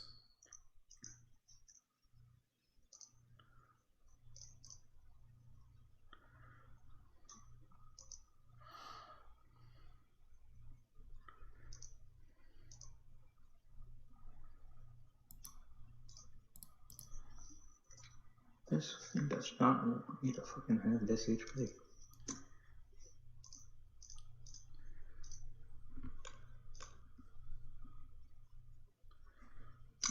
Why is it doing this? Why is what doing this? I'm trying to set my HP. It keeps setting it back. Are you set for max? Did you adjust your level upwards? Yeah. Okay. Let me come in here and see if I can force it. I think I've tried setting it. Let me try seeing it in my character sheet. It worked. It did not work again yet. Again, let me see if I can force it. Edit character. The rolled HP should go from 18 to 25 because I rolled a 7 right there. It is 25. Yeah, but when I go to the sheet, it says 22 still. No? Refresh. I have. Well, it shows 29 for me. I need to, like, exit and come back. Yeah, the problem is entirely on your end. So one of the feats I was considering taking is the feat Lucky, and flavoring that as the favor of Asmodeus if I go with it. I thought we had decided before start of session what you were taking, so we could just level up and keep rolling. Yeah, I think I got it. Okay. I think I'll just go Sharpshooter. Okay. I was debating between a couple of them. Okay.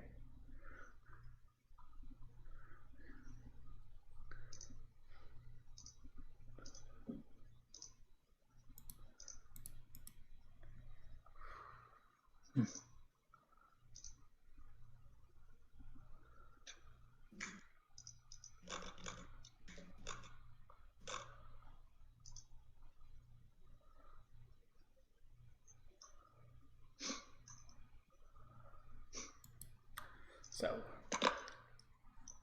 you pull yourselves up to the beach in your little dinky boat. The frost hammer, a great torch sitting on the lake, visible for miles around.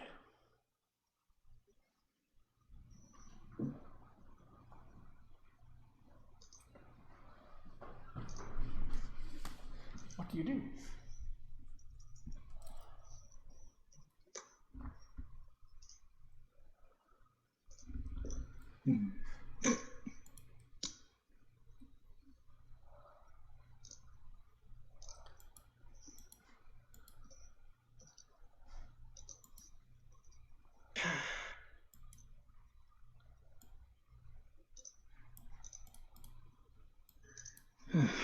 We gotta think up of the cover story.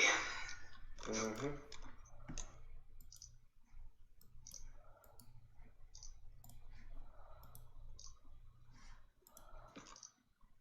I'm assuming we're going to be doing this in our disguise as well. Yeah. In case anyone wonders about us. That is up to you. Yeah, I'm going to be in my disguise. You're doing my disguise as well. Okay.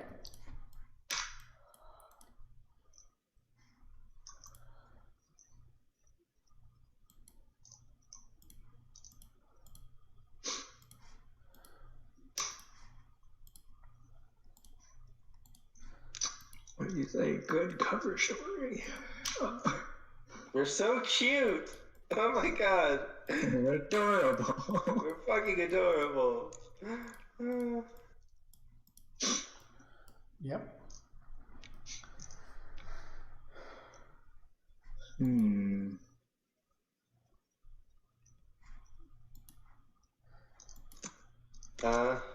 So you just leave the boat and you walk towards town in disguise with all the stuff in the box on the back of your spiky dog.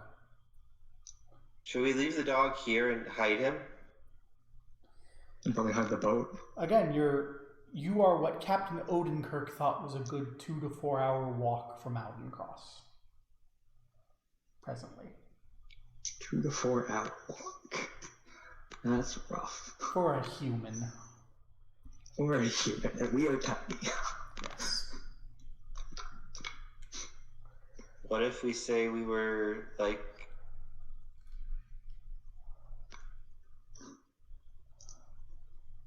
What is slavery like here?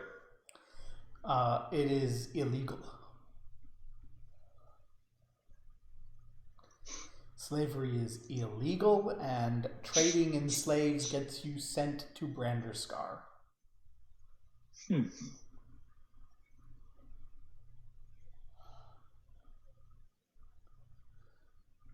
What if we said we were slaves who ran away and escaped from that captain? That doesn't sound like that good of an idea. Because, we're carrying weapons and armor and That's sharp true. We'd have to hide our dog stuff. and a shit ton of money. I mean, we'd have to hide some of our stuff. I'm assuming we can disguise most of our gear though with these. Taps my hat. Yes, your gear could look however you want it as long as you're using the iron circlet. So the only problem is going to be the dog. The dog and any equipment in the box on the dog. Which is just a shit ton of money. Shit ton of money, a naked statue, a battle axe, and half a crate of hard liquor.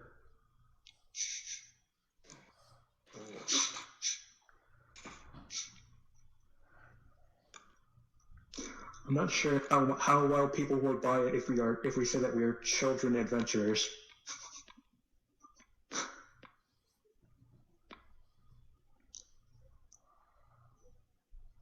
I do have never told me the odds that I could potentially use. Orphans have to make a living somehow, right? Yeah. That's true. Kit, I'm going to use my never tell me the odds. How good of a choice would it be to say that we're just orphan adventurers? You think that it would definitely attract attention. Pretty much every well-meaning person in the town would be like, hey, we need to protect the little orphans so they don't have to be dangerous adventurers.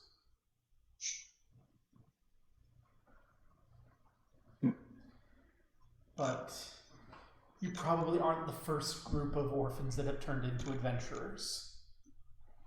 So it's not going to be like super suspicious of us.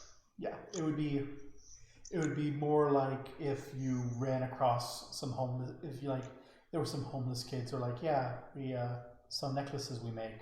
People would be like, oh, we understand. We need to get Child Protective Services here to save these children. Whether or not that is beneficial to you or not is up to you. It would be a very good cover story for us. It would. Especially if we can get someone who we can use as a, hey, wait, what if we got honest work as servants up at Branderskar? That way we can come and go each day.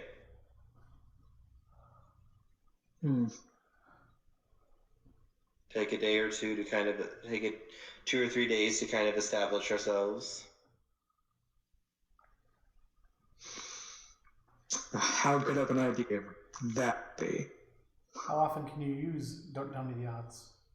Just says, odds and probabilities are your bread and butter. During downtime activities that involve games of chance and figuring odds on the best plan, you get a solid sense of which choice is likely to be the best one and which opportunities seem too good to be true at the DM's determination. Okay. So you're pretty sure that, you could probably finagle, oh no, we're orphans. Of course we should be brought in and protected by Ballantine. Yeah, you figured that would work. But again, you'd have a lot of attention, a lot of people going, oh, we need to help these poor little orphans. Especially if you bring in your dog, which will lead them to go, one of these orphans has talent. So we're bringing a lot of attention. Yes. The attention is not necessarily bad for us. It's not necessarily good, but it's not like a horrible thing to have a little bit of attention. I assume we're talking about this on our 6-hour walk. Yeah. Your 6 hour for someone with long legs walk. Yeah, it turns it's gonna be like 9 or 10 in the morning by the time you finally get to Alden Cross. Incidentally, make a perception check. Humans only, or kobolds only. Wow, I have a +8 and I still rolled that. You both can tell that the frost hammer is really burning a long time, quite brightly, and you can see it the entire trip. So it's likely to attract some attention. Yeah. You're pretty sure that people at the watchtower have probably seen it. Yeah, I think And you're in your disguises. You're in your disguises, right? Yes. Yes. With your box and your dog. Mm-hmm. Because you know what you don't notice coming? A monster or something?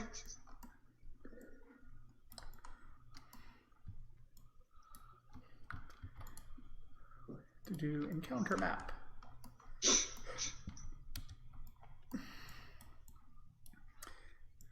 Oh, we would need names. Names. This would be something I would have brought up. Very first thing, we would need human names. Humans.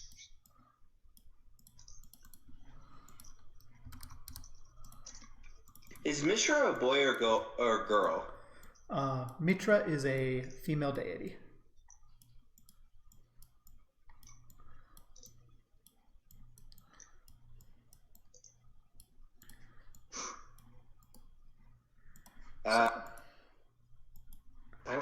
I'm kind of thinking the name Meaton.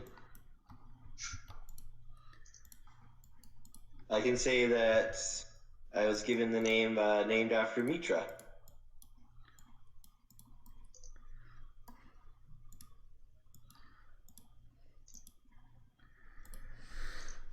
Okay.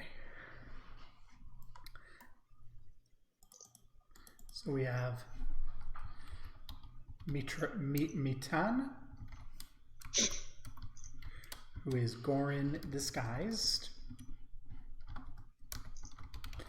And what name did you take, Dern? Would I be able to just come up with a random name on the fly? Sure. Give me a random name.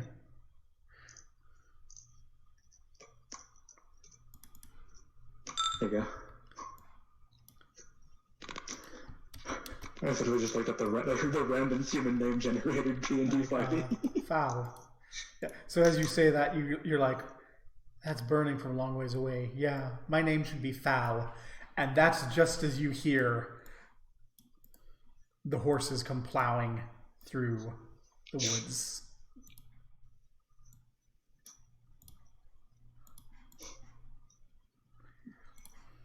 Oh.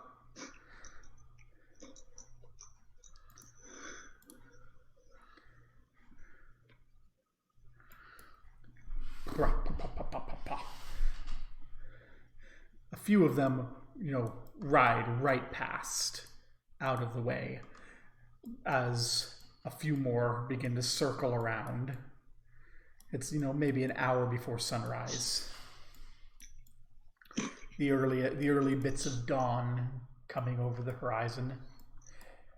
And one of the people on horseback rides a little bit closer, looking down. Children. What are children doing here? Big excited Squee runs up. Are you a knight? Are you one of the Knights of Valentine? One of those the people who protect everyone?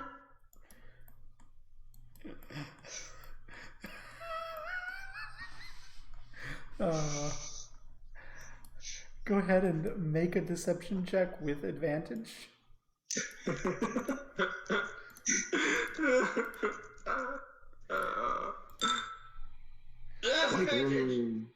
Yeah, very advantage. As I find this guy. There you are. Because, yeah, this child just ran up to this guy. Like, big side squee. He can't succeed. Yeah. He just looks down and goes, I'm Captain Ryan Varning, in charge of ranging. What are you kids doing out here? Grins, like, I would have made my outfit look like a little bit of patchworky, armor that I normally wear. Like, a little bit ill-fitting, like, it's not necessarily size for me, but I'm making do with it. Yeah. And it's like, just backs up, throws an arm around, Fal's shoulder. I'm Meaton, this is my brother Fal, and we're adventurers. That's a pleasure to meet you, sir. One of these knights rides up and says, we'll go ahead, check out the fire. Do you want to keep the children with one of us? He goes, I'll take it. You ride ahead. Find out what's going on. And the other horsemen ride off as this guy hops down. We saw that burning for a long time. When we were walking up here, we kind of tried to stay away from it. It's wise. Not quite sure what's causing a ship to burn out on the lake, but it's probably trouble. Bad guys. Maybe they're monsters. We should have checked it out. We could have beat the monsters. You should leave those sorts of things to adults when you can. But we're adventurers. We're supposed to protect people.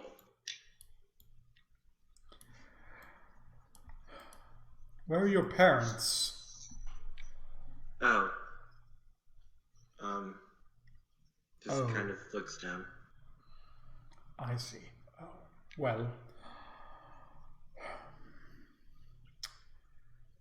I do have one more question that is of great importance.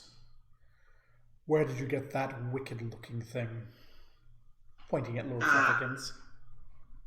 That's Lord Flufferkins. My brother built it, and I helped design it, and I thought, like, the big spikes would make it look scarier, so it would scare the monsters, and then when it attacked, it would do more because spiky things hurt.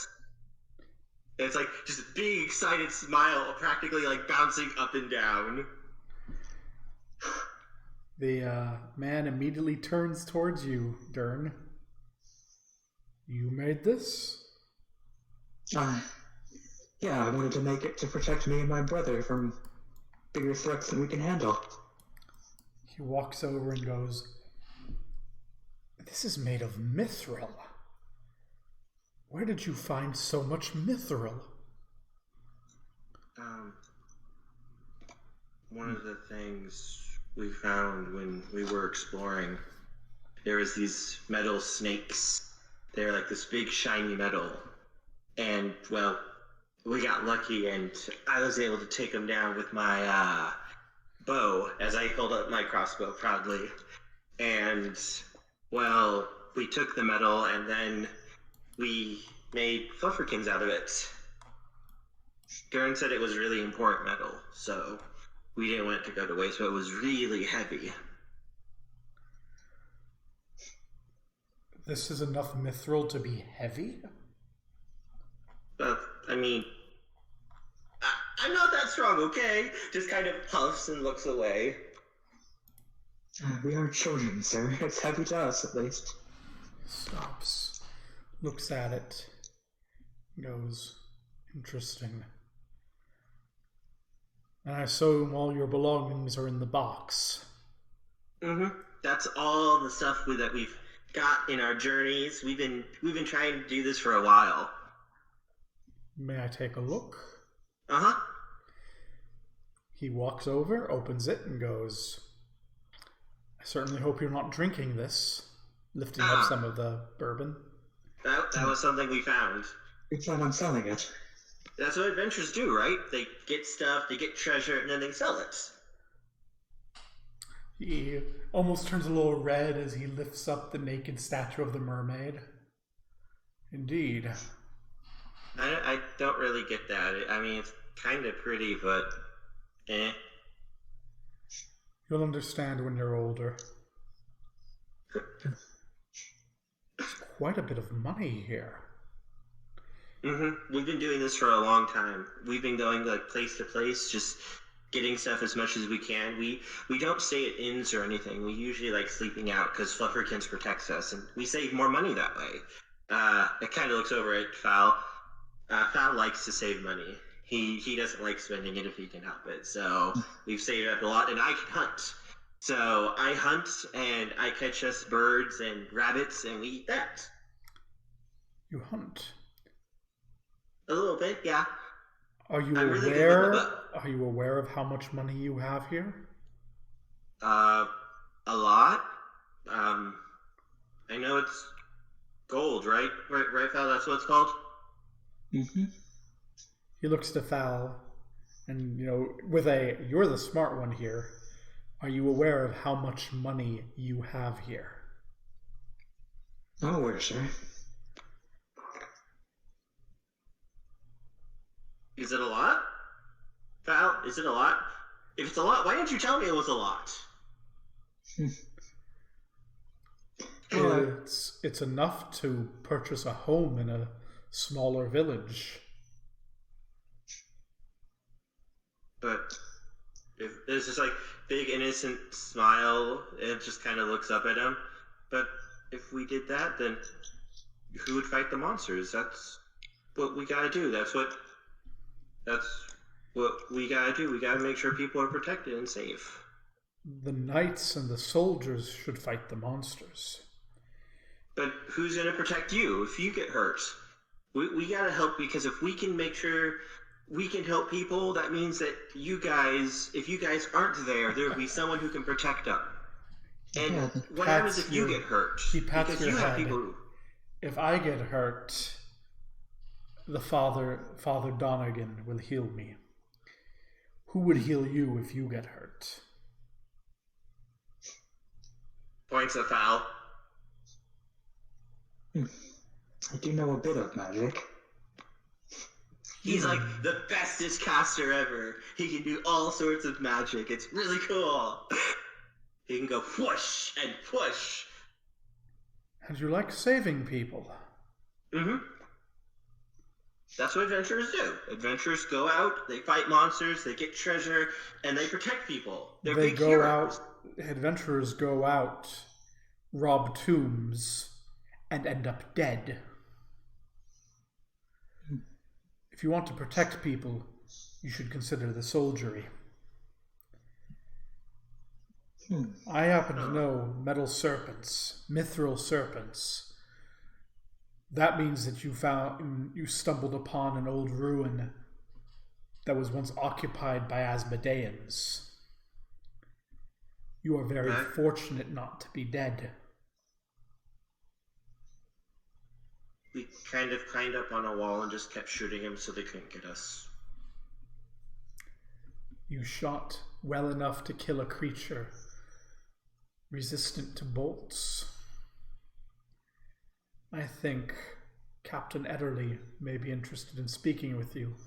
And you, he turns to Fowl, if you built that and no magic, I think Archensbach and Tacitus may be fighting.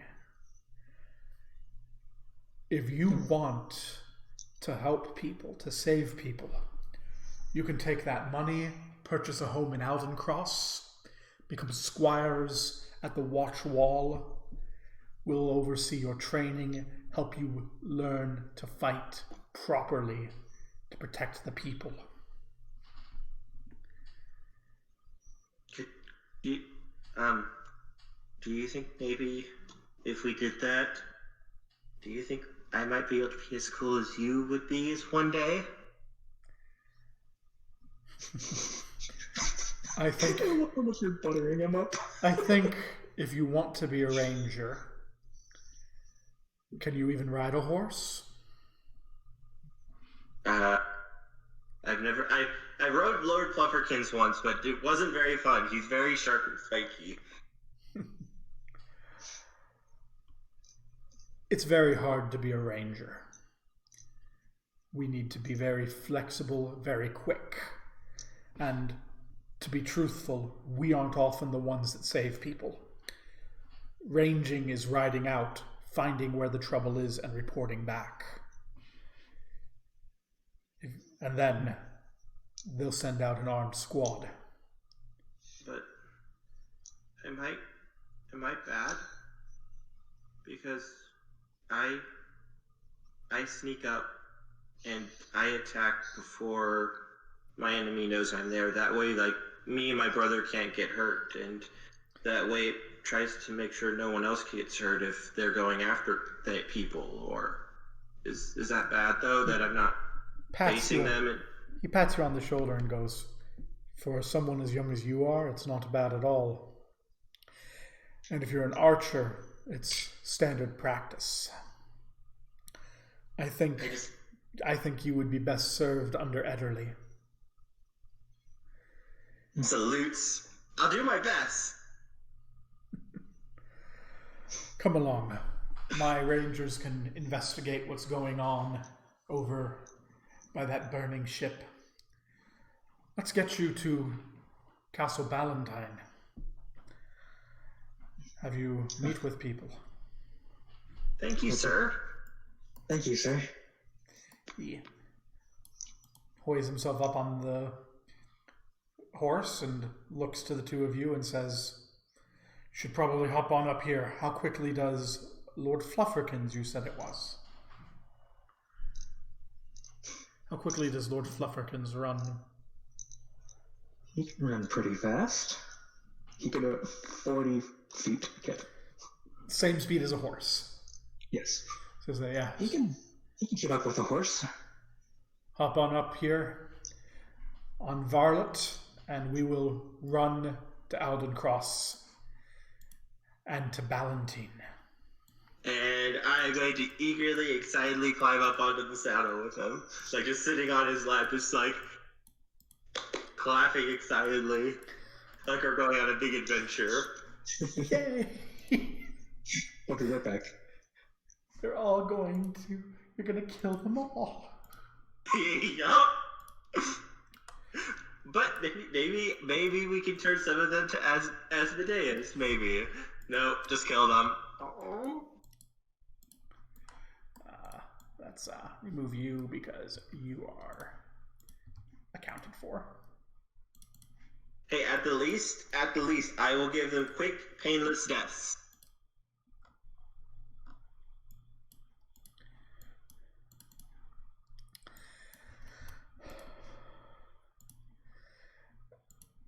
So this is not exactly how I was expecting this to go. Are you enjoying it, though? Oh, yeah. This could go very well or very badly, depending on the description of a spell. I already know. If it's a spell, I think it might be.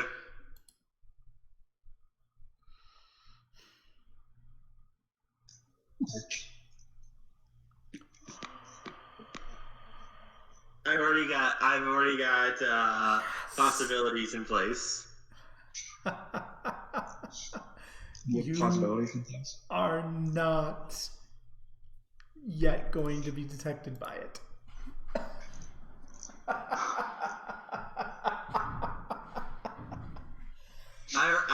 If someone casts Detect Evil, I already have a thought in my head for how we're going to explain that.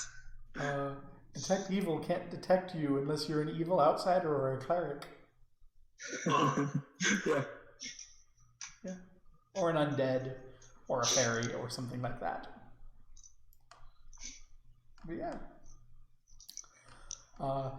You end up riding through... So you ride through with Lord Flufferkins running alongside, and the sun comes up. You see Alden Cross, an idyllic, very simple town. I'll go ahead and go to the Alden Cross map and just reveal all of it, because you'll get the little tour. Yep. vision off. Yeah, so we want to go to Alden Cross. Will show you, as you ride in, he's going to ride down this road here through to Ballantine, pointing out the major places. Master Caldwin's Cauldron, where you can buy medicine and alchemical supplies. He's pointing that to Fowl. The town hall, where the people meet in case of, concerns. The Valison Manor. I forget who the Valisons are, but they're an important family. The Giuseppe House, another important family. In the town center, there's a great statue of Mitra.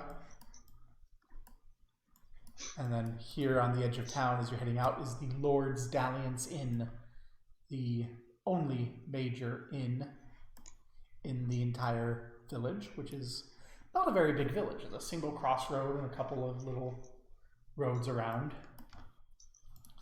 And then there's a stone watchtower and a road up to the Fortress Ballantine.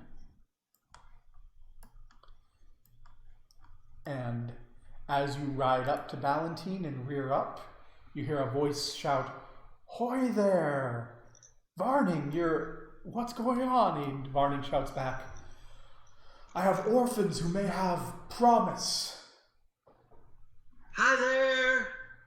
"We need Ederly, Tacitus, Father Donegan, Lord Commander Haviland, and the damned dwarf Arhensbach." And they go, "Aye," and there's a little roundabouting, and they open up this little path. Map, vision, off. And as you get in, everyone gets hopped off, and you see Varlet get led around. And actually no, that's not true at all. They wouldn't come down on this way. You're riding Varlet. He would lead you around. Oof, I'm getting everything all messed up. He would lead you around to the main gate. So you'd be brought in through the main gate, straight into the courtyard. Ooh, nice. And they ride you in, and you get to hop off, and some guards guide Varlet away into the stable and gather around, looking a little suspiciously at you. As you stand in the middle of this great courtyard, there's a fountain with a bit of Mitra. There's a platform here that's just elevated, a little door, a stable, a tall watchtower, and a squat little building over here that has a holy symbol of Mitra above the door, and a great big multi-story keep. This is so cool! This is the watchtower, the Fortress Ballantine.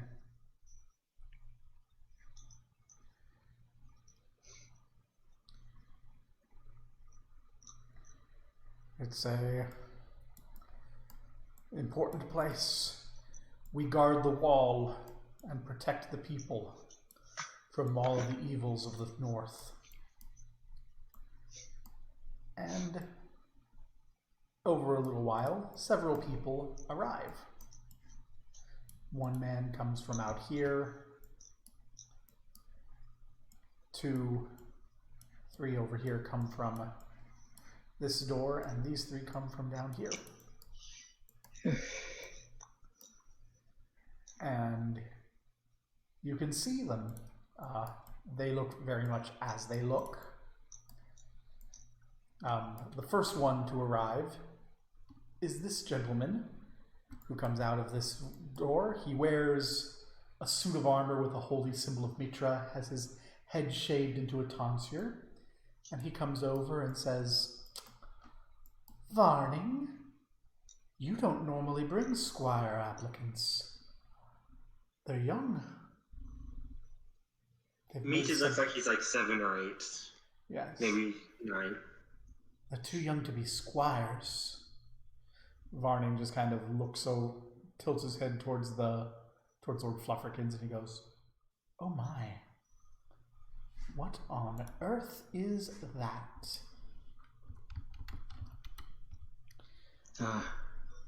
It's something I built to protect us. Yep, his name is Lord Flufferkins. He walks over and goes, "Something you made?" Yes, sir. And he's looking at it, he's going to go, "Oh dear. Titus and Arensbach are going to murder one another." And Varden goes, "I think if push comes to shove, Titus will probably pull rank. The other one killed the serpents that they made to make this. Mithril serpents. There were 2 of them. Asmodean mithril serpents?" Immediately comes over and looks down at Mitten. "My dear," grabbing him on the padded shoulders. "It's all right. You're free of those horrors now." I was happy to do it. Me and my brother are adventurers. We protect people. We beat the bad monsters, and that's what heroes do. Around this time, these 3 come up, and you can hear this one in the middle walking up very sternly go, "No, adventurers rob tombs and get themselves and others killed. They lack proper training." Mr. Varning told us as much. He said the same thing.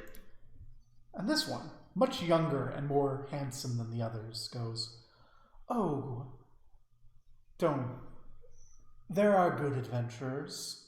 It's just normally we end up amongst the soldiery eventually." And he flicks a lock of platinum blonde hair out of his eye. One of those grins that shines in the sunlight. He's really pretty.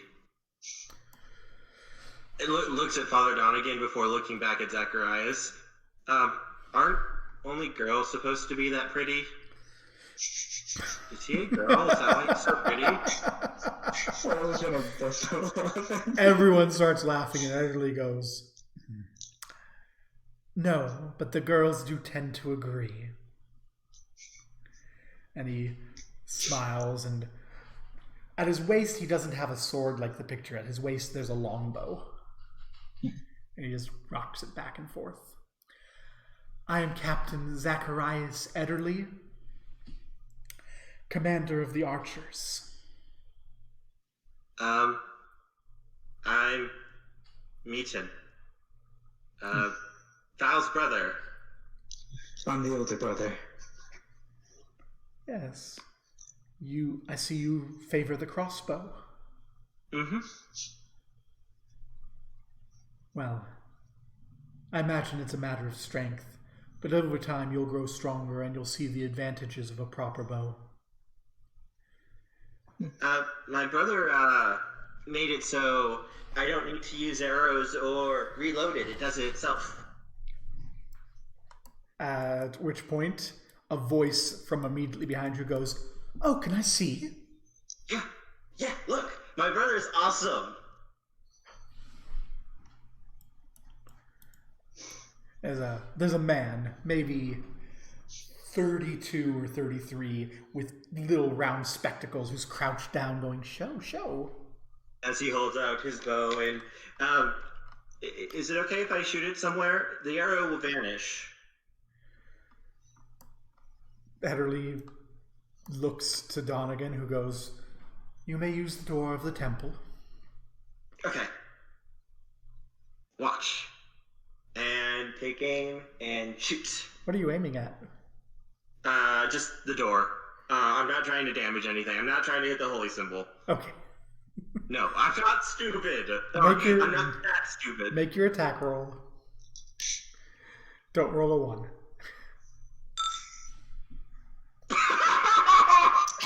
You're all the one. Boom! Right into the center of the holy symbol of Mitra, and it cracks a little, breaks the nail, and falls off the temple. It just stares at it. I can fix that! I can fix that! I can fix that! Falcon immediately walk over and start casting mending on the thing. I'm sorry! Father Donegan had the exact same thing and goes, well, maybe I should compete for the young one also. I tend to fix what my brother messes up. Please don't throw me. Please don't throw me out. I'm sorry. I didn't mean to. I really didn't. I just was trying to shoot. He walks over and pats you on the head. Uh-oh.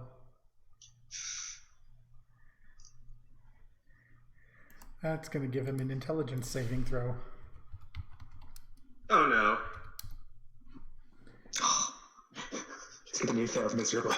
And he pats you on the head and goes, it's all right, my son. I gave you permission, and you showed excellent aim to Captain Ederly. And I suppose something to Tacitus? And Tacitus is looking at Fallon, looking over at this and going, artificery. He leans over to the dwarf who's walking behind, kind of looking annoyed, and goes, you do artificer, you don't even do artificery. Barnabas shakes his head. 9. You don't put magic in machines because then you need someone with magic to make them work. It's worthless. There's an interesting design he's got here, but it's powered by his magic.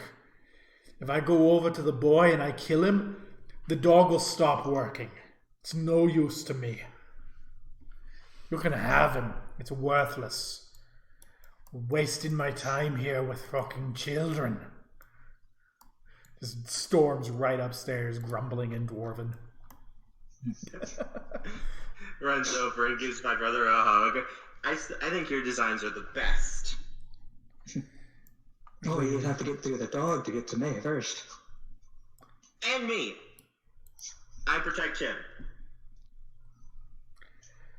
Varning goes, well, if you meet with the proper approvals, everyone will be protecting him.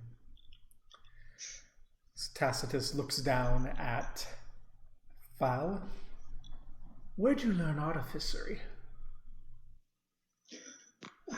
Well, I liked reading a lot, so I wanted to find out some way to protect me and my brother. And you went towards artificery. He likes making stuff. Magic and craftsmanship together is a tough thing. I would be a poor master for this apprentice. I'm an evoker. But if he's interested in the magic, I can guide him in the magic. Are you interested in wizardry, young man?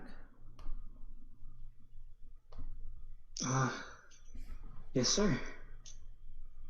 Also, why do I have your name as Titus? You're Tacitus. There we go. He goes, yes, well, I am Magister Tacitus. We'll need to do a few more tests to see if you have true talent in wizardry or just artificery. But if you pass, well, I could use an apprentice. Cleaning up after the experiments can be so tiresome.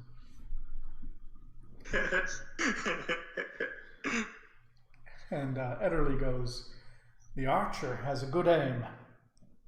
I'd be more than willing to accept him as a squire. And you hear a little voice from the back go, well, we have one more person's permission that we need, do we not?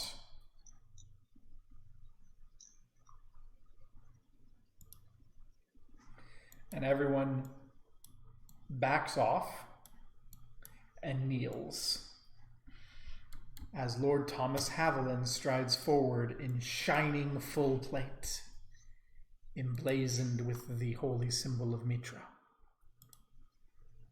Are you like the hero from like the books and the stories? Like you're in like all the shining armor and all that? I thought I might be when I was younger. We have had very good fortune. These have not been times for heroes. And if you long to be a hero, you will get yourself and those you protect killed. A knight serves the realm and does not seek heroics. Seek protecting other people. Because if you protect one person, that person could protect someone else, and then suddenly you saving one person could save 1,000 lives. So, would you make a wisdom saving throw, please, Goran? Oh God. Oh God. Why? It's my second best save.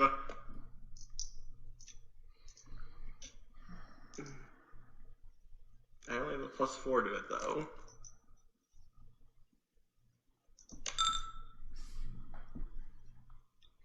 So, as you're answering this, you feel something almost brushing along the top of your consciousness.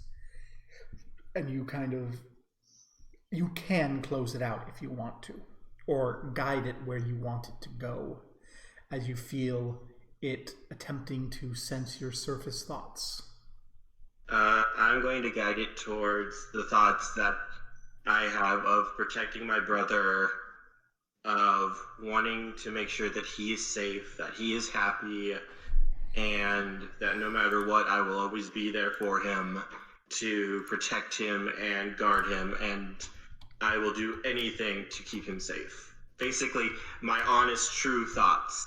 So those are your honest, true thoughts. Yes, because those are how I always feel towards him. Okay. But you do push it away from any thoughts of burning Palantine.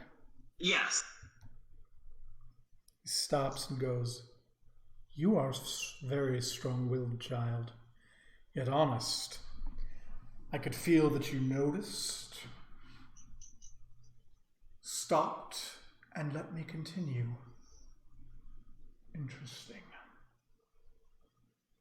I mean, you're the hero, or you're the knight, right? So, you're a good guy. Why would I hide from the good guys?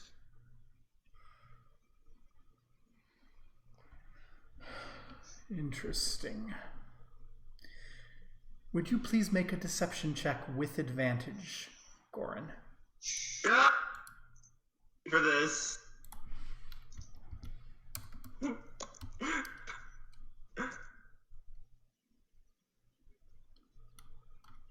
Really should have got social food.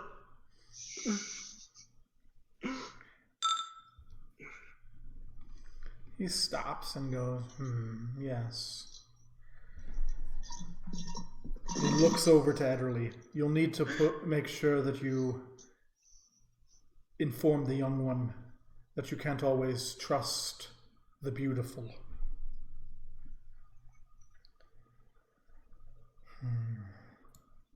If he swears the oath, he will have my approval. And he looks down at Fal.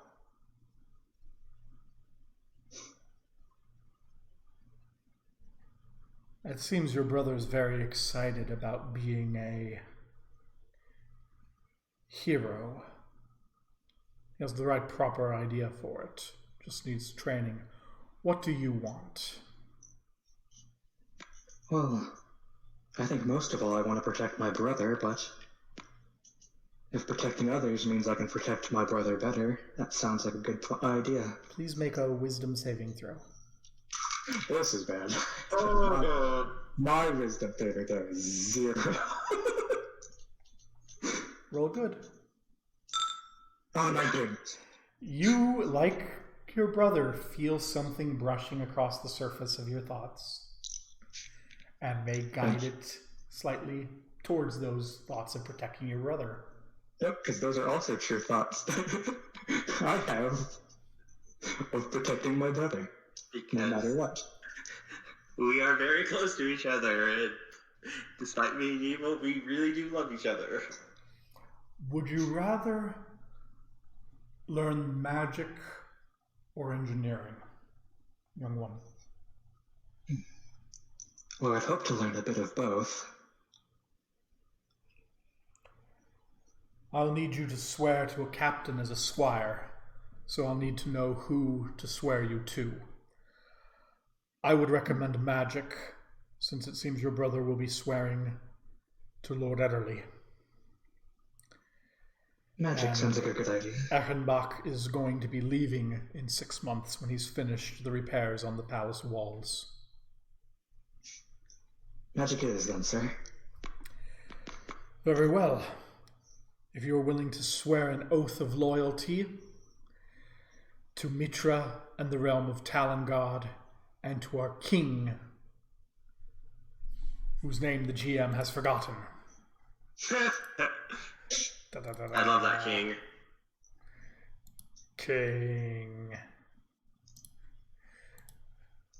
King, looking up your name. Why does it default to so small text? Yar, where is your name?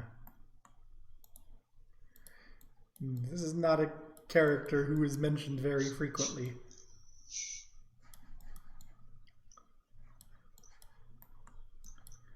Where are you? Marcadian. Yeah. If you swear your oath to Mitra, to the realm, and to King Marcadian the Fifth, called the Brave, we can bring you in as squires.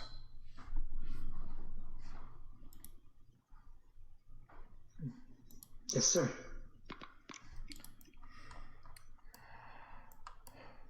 Father Donegan, please prepare the temple. Ederly, Tacitus, take your coming squires and prepare them. We will take their oaths this evening. I should not have to explain that all secrets and classified information are to be kept from them until they have given their oaths. And he goes away.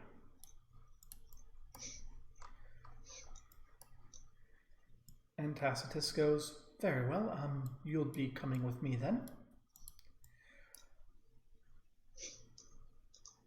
Captain Varning goes, well, the pretty one is Captain Ederly. I should go keep an eye for my knights. And Varnus runs up to the wall here.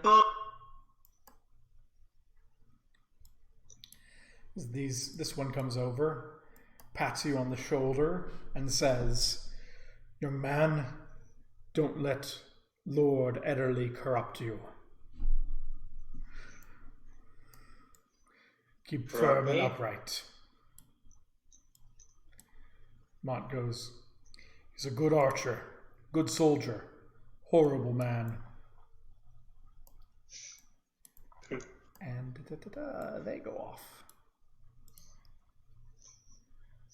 Donegan goes to start prepping the temple. And I take a breath and try to put my head into these NPCs that are going to be splitting the party. Splitting the party. Oh no.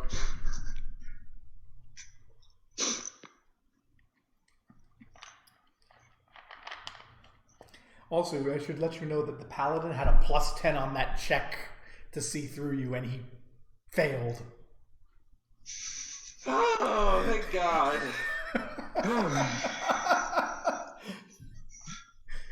By the skin of our fucking teeth. Yeah, by the skin of your fucking teeth, the paladin, neither the paladin nor the cleric saw through your disguises. By the skin of our teeth, we have so far, so good. I've already come up with my my story if they do see through the illusion. What's your story? That everything that we've said so far is true except for the fact that we're kobolds. And the fact is, we ran away from the Warrens, and we've been living out on our own, being little adventurers, and when we killed the snakes, we discovered these things in the temple, and when we put them on, we discovered that it could let us look like other people, so we decided to be humans so we could fit in. And that's why you're wearing Asmodean headbands. We don't know. Yeah.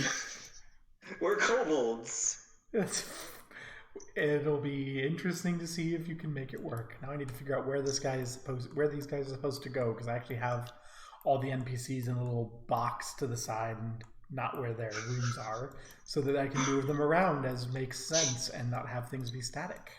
I am the fucking super dangerous one too, because I'm dealing with a guy who knows magic. Yeah. You're like in the clear for right now, because you're just dealing with an archer. You're going for magic. Yeah. So Magister Tacitus let's go ahead and lead Fal up first. I love you, brother. Goodbye. As he leads you into the Great Keep.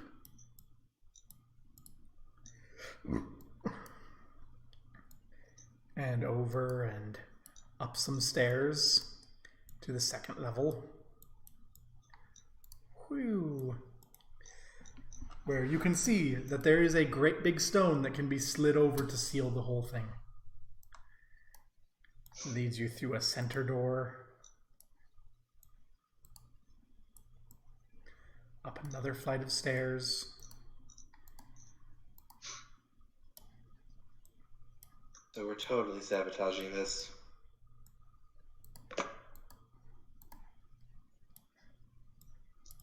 No. You'll reveal things if you do it that way. I will move things there. Actually, you'll reveal what he's about to reveal you as he comes around into this room. And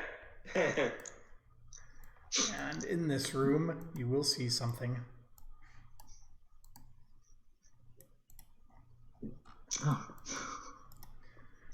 It looks like a giant suit of armor crafted from ice, crackling with arcane energy.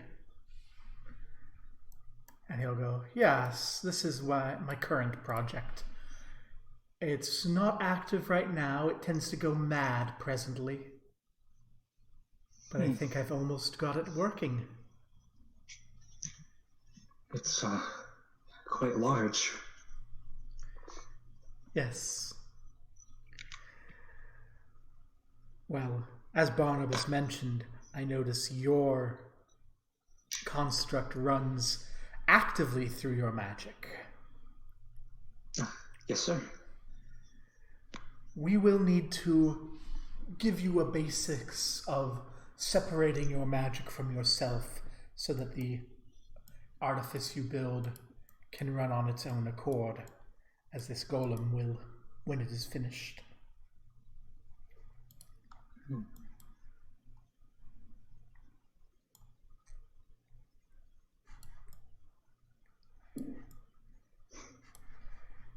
It is a beautiful thing, is it not? It is quite impressive, yes. Well, I don't have an apprentice or a bed yet. We'll need a bunk brought up. Or I suppose you could bunk in the barracks until we get a bed up here. How do you feel about this corner? He points over there into the corner where currently there's like a pile of stuff that's not sorted or organized.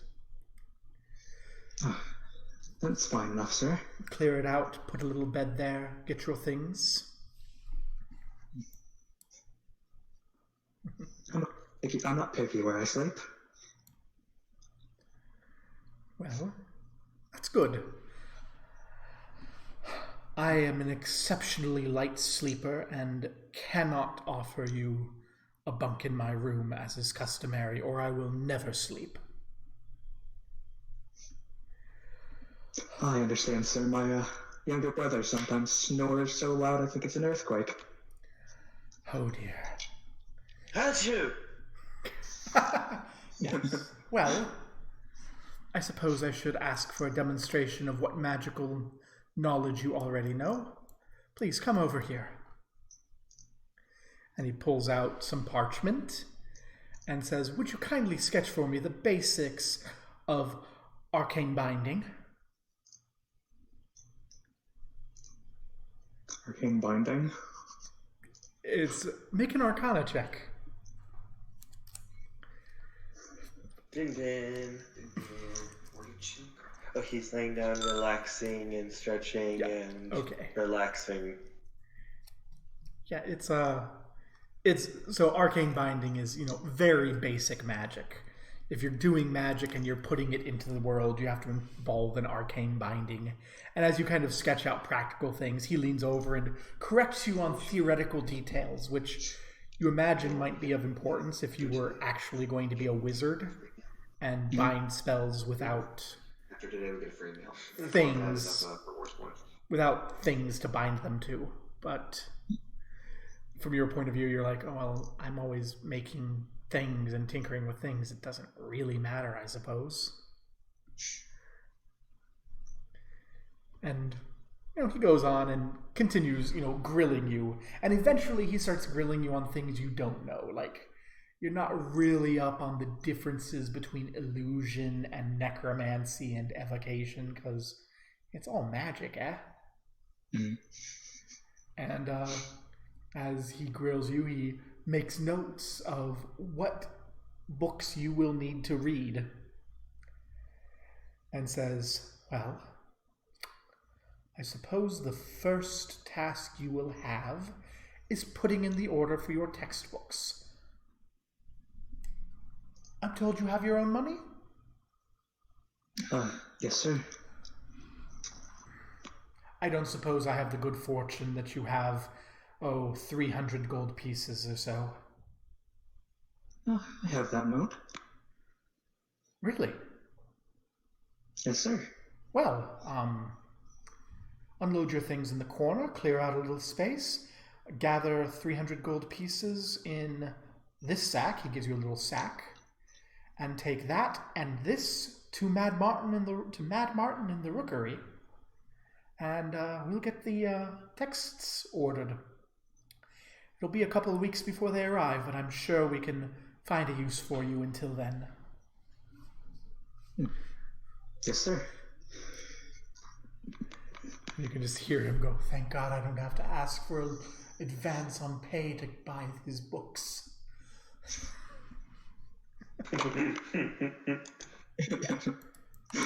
You can also see, he's got alchemical equipment. There's a massive cauldron. Chemicals, all not labeled at all. Poison cough. You're pretty sure some poison is there, but nothing of it's labeled.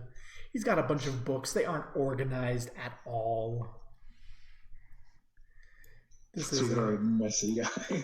Yeah, this is a guy who's just like, yep, I'll work on my thing and drop it where I'm working and go do something else, and then, why can't I find anything?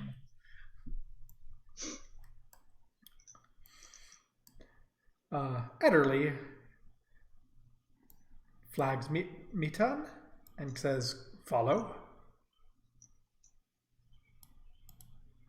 Leading you down here. Okay. Through a little door. And as he walks in here, he points up and says, if you go upwards, you have some storage and the rookery. Mad Martin lives there. He's a madman. Don't bother him. Okay. We go down.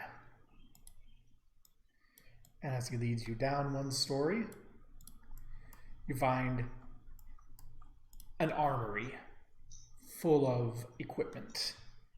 Whoa, this is so cool.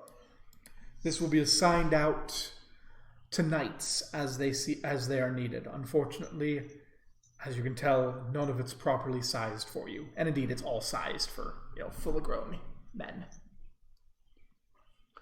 We'll need to get those things custom ordered.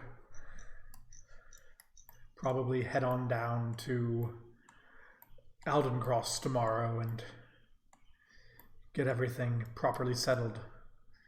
For now, let's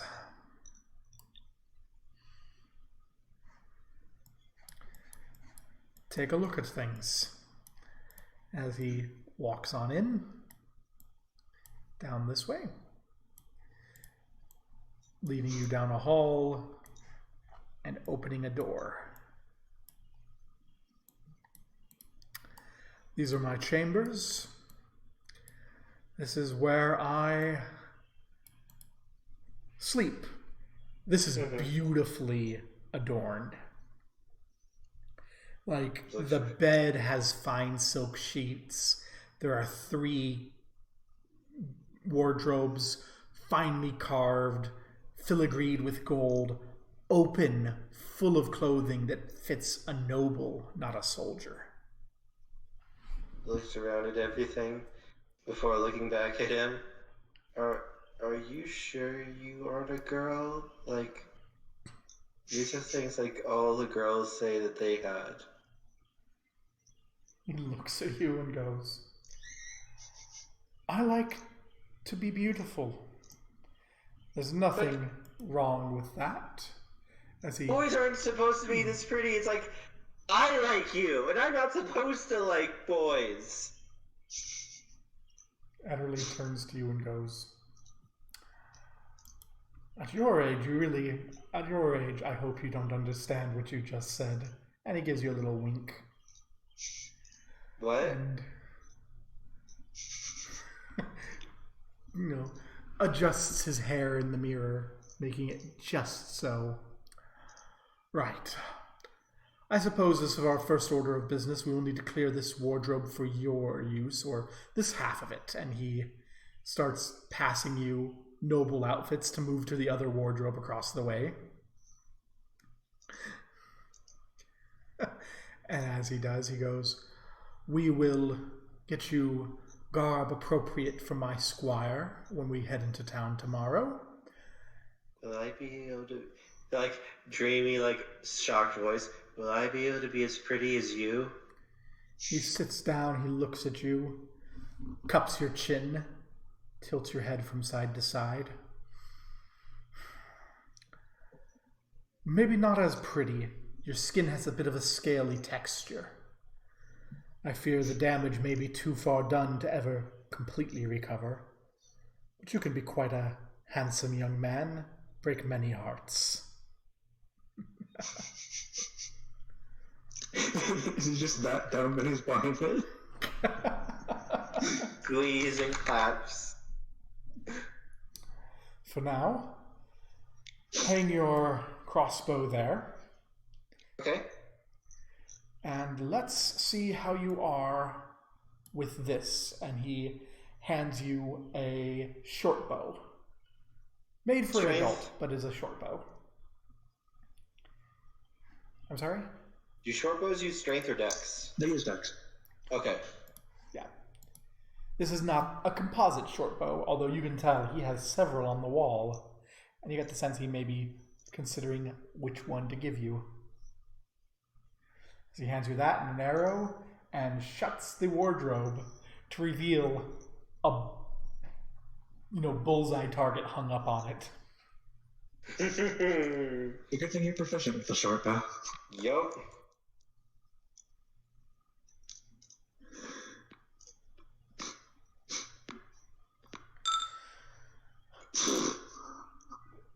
So you don't hit the bullseye, But you do hit it, and he looks to you and goes, You have decent eye.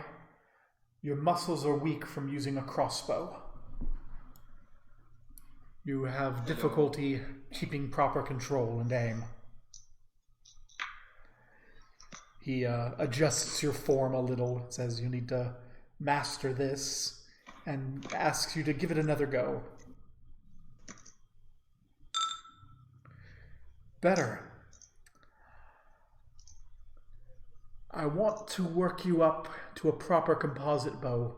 They have better piercing power, but I don't think we can do it yet. We have a bit of time before we have to have you ready. I think there's only one thing that we should do. Mr. Ederly, there is one thing I'm really good at least that's what my brother says. Yes? I'm not strong, but I'm really good at hitting the areas that are like most damaging, like aiming for the eyes or the heart, or he kind of like studies him for a second before starting to point to like the chinks in his armor where like the joints meet, where they would be weak to an arrow. He smiles and says, "Excellent. You know what will be very good for you? If you can fire with enough strength to pierce a plate and hit the chink. We'll work on that. This will not be pleasant." As he doffs his armor, tosses it on the bed, chest, waxed, not a hair in sight. Why are you so pretty? Abdomen firm, pecs rippling, and he goes, "You will sweat. You will wish to remove your armor. Let me teach you how to do a proper push-up."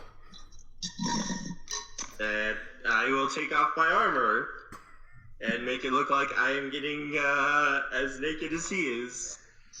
And he will instruct you to do push-ups. Yet you have as hard a time of it as my kids do. I would have an even harder time. My strength is 6. Yeah, my strength is 8. Yeah. But yeah, Ederly, is full drill sergeant. You get your first, until you get your first proper push-up, he's very helpful and guiding, and then he goes good again, and then he starts going, "Why? Faster! What are you, a woman? How are you gonna save anyone? How are you gonna save anyone? You think it's easy to be this pretty, huh?" Works harder. And you are fatigued by the time that the ceremony comes around. Arms like lead. Don't move. Well, that's the thing. At one point, he's like, "Good. That's enough. You're going to damage your arms. Stand up. We're done with push-ups. Squats." Get that move. And then when you're done with that, he's like, "Good. Sit-ups. Good. Now we're running laps around the room. Go, go, go." Thoughts.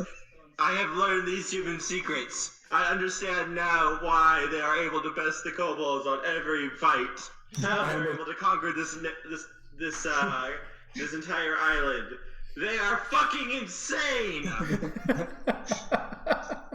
And when you're done and when you're passing out, Ederly hands you one of his outfits from when he was a child. It's a beautiful little noble's outfit. Looks at him slowly. Just looks at the outfit. Looks back at him. Thank you. It's a loan because we don't have anything suitable for now. We'll get things that are proper for you. I think this will be a little large. And it is. It's a little bit large for you. Mm-hmm. But yeah, it's a noble outfit. My thoughts. I want him. He's too pretty to kill. He must be mine. I must corrupt him into Asmodeus' service. Think of how prettier he would be with horns and a tail. And as you're thinking this, you realize this is Captain Zacharias Ederly, the one who's sleeping with Mott's wife.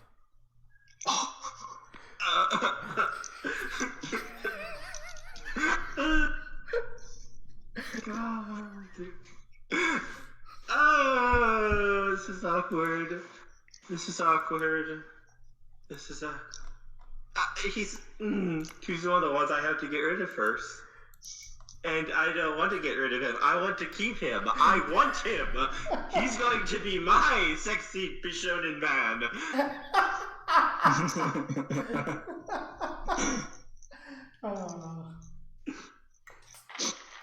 I think that Goran got the better end of the deal as far as masters, huh? I wish to bang him. I can have more than one boyfriend. Oh, okay. This is now a harem anime. You're not helping my headcanon that you and Jim and your boyfriend are a polycule, where you say things like that.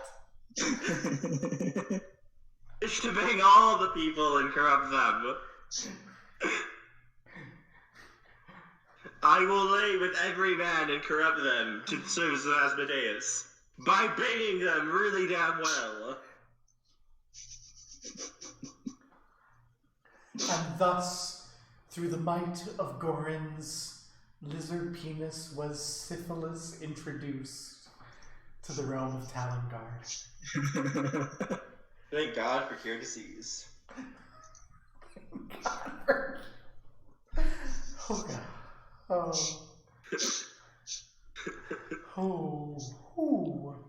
Well. This is not a for children stream. As if we didn't already know that.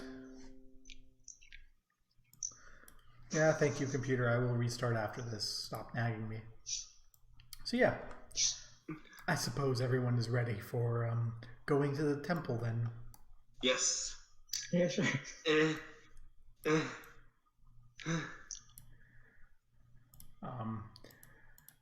Tacitus asks Fal if you want to leave your construct in the lab. If I can, I prefer to take it with me. He nods and says it's understandable. And heads you along the way. And you two head along the way. I'll just drop you in there.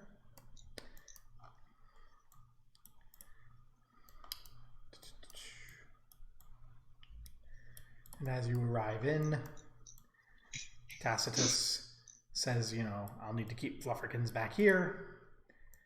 And you can see Father Donegan and Lord Haviland at the back of the altar in this room. Room 26. Room 26 needs a description.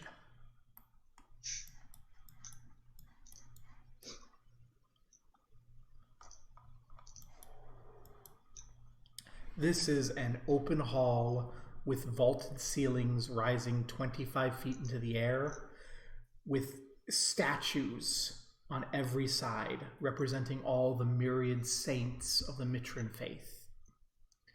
And as you walk in, the first thing that strikes you is that the statues are singing in harmony. O glorious light of Mitra, protectors of the world, etc., etc., etc. In the front of the hall, there's a fine marble altar, and in silver around the band is written a phrase: "There is no darkness so deep that a single candle cannot defeat it. I'm sure Tom Sparrow thought it was just trash because drawing tablets don't look like something special. And So I'm not sure if they saw it until yeah, now.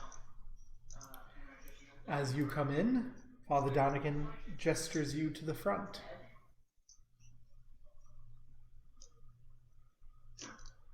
I'll start walking up.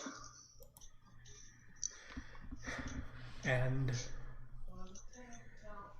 he and Lord Haviland look across, and Lord Haviland says, "Kneel before the altar of Mitra." I will kneel. Neil. And Lord Donegan says, "Please repeat after us. I do solemnly swear here before the great God of gods, Our Lady Mitra,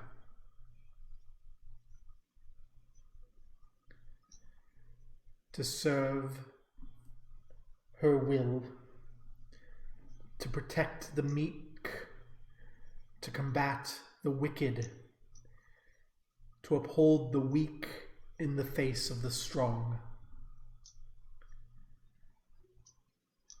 Do you so swear? I swear. I'll repeat that. Do you...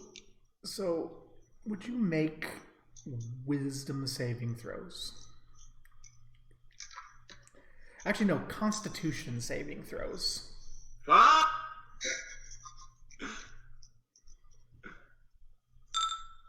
Oof. Okay.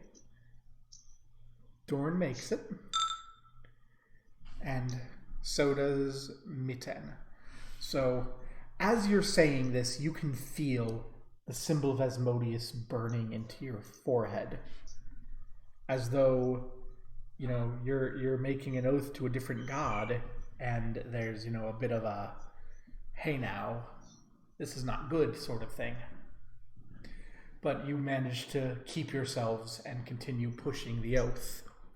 Where I hit it, even if they like open It's like, hey, we're doing this for the greater good of destroying this place. Yeah. Which is probably why we're not getting smited. Yeah. And you do so solemnly swear to uphold the realm, to defend its peoples, to protect their property, and fight against the monsters and the Asmodeans who slither in the darkness. Do you I so? do. Okay. I swear. Would you kindly make constitution checks again? Oh, I got it rolled even lower.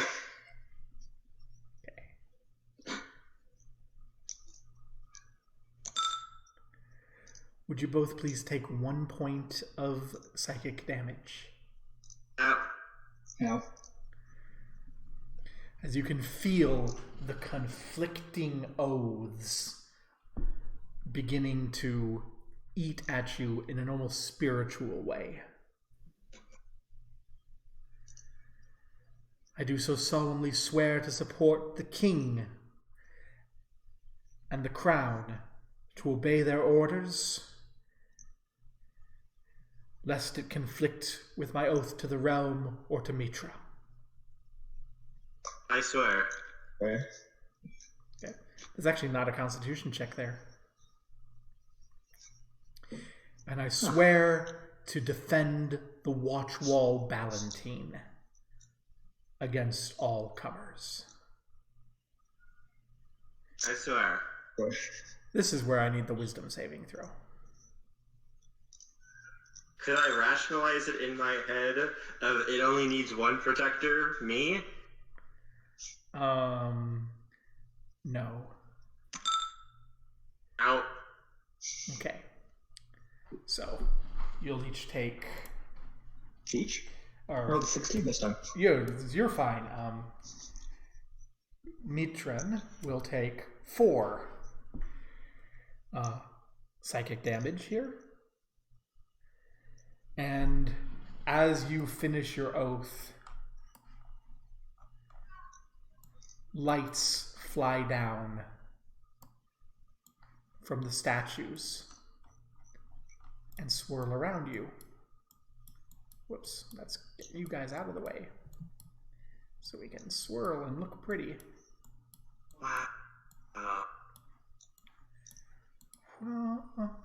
And they shine and they flicker. And you can tell that these are the things singing. And as they bring to a crescendo, they go, "And the wicked and the oath breaker shall not go unpunished." And they flicker away.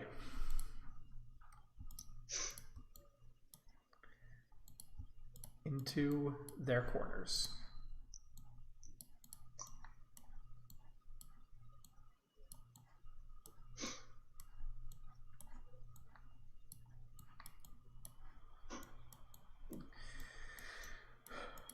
And the ritual is complete.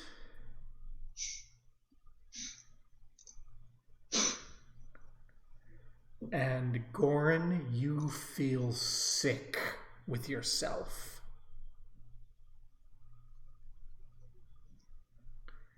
You're very fortunate you aren't a cleric yet.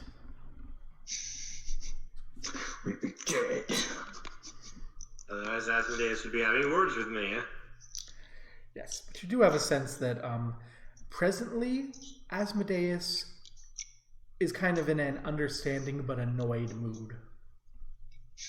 I gotta do this to destroy the watch wall and bring about your glorious reign.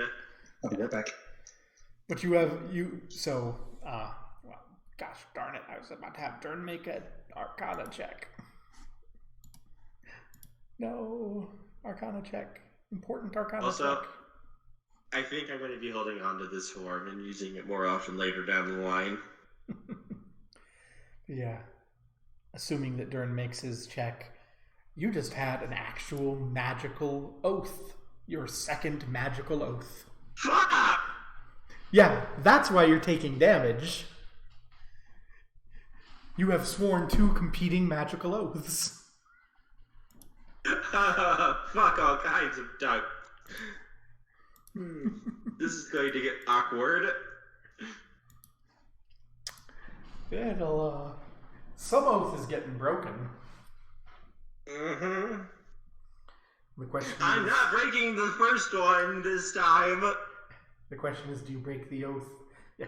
Do you break the oath that has not stated its punishment, or the oath where you are promised the wrath of hell unending?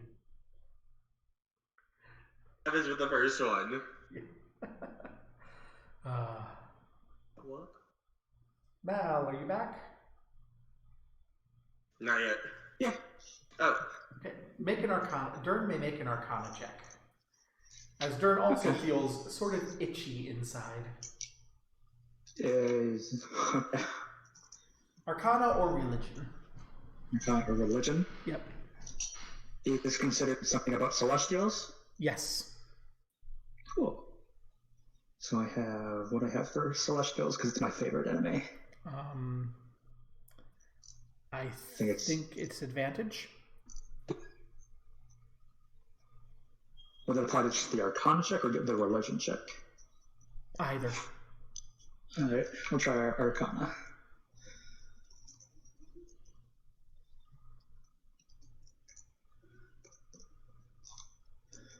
Copy this. Yeah, the thing you won't need to make a check for is to recognize that those floating, flying things are angels. And you realize that you have signed a contract with Mitra, mediated by these angels. So you are currently bound by 2 contradictory magical divine contracts. Oh, this is awkward. One with Mitra and one with Asmodeus.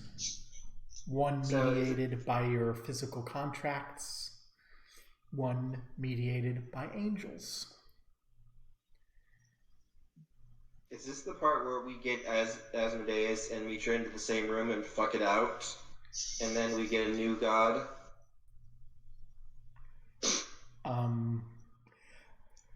You know that betraying the contract Asmodeus is literally the wrath of hell unending. Which doesn't Don't sound break it. good. I broke it.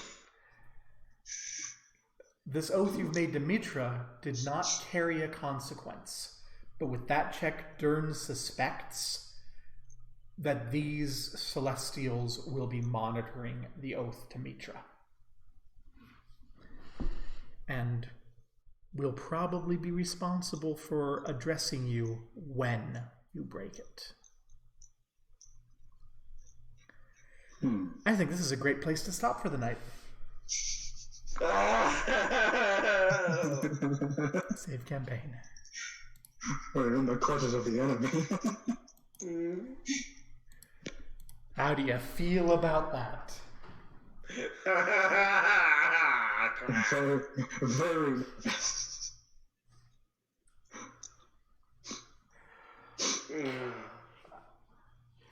Hi, we want to become squires. Okay. Okay. High risk, high reward. High risk, high reward path. Yeah. The path where we can learn a lot of information to help us take them down. Be safe. Yeah. If you manage to pull this off, I think I'm going to be giving each of you another custom feat associated with your squireship. Well, considering I might accidentally murder my guy by setting up a duel with his, or, make them kill each other, hopefully. Mm-hmm. They do solve things with duels, don't they? You know that dueling, well, you may not know that dueling is illegal. I mean, that's what you do. If someone insults you, you fight them. Yeah. It's not like dueling to the death gets you sent to Branderstar. Yeah. So I get rid of... I can corrupt my baby! I can get you out of going to Branderscar. My sweet, sweet baby. You will be mine, and I will slowly continue building my harem of men. Squire Timian, Captain Ederly. The orgies will be great. Are we expecting Cardinal Thorn in this harem eventually? Yes. Oh.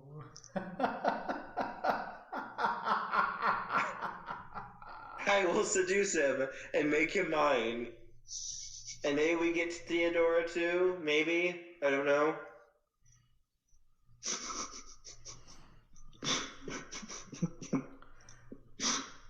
Well. Oh, we'll bow to the great lizard dick.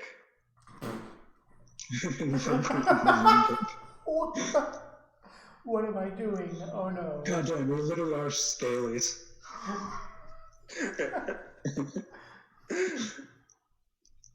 Also, don't forget the other person who's in the other knot.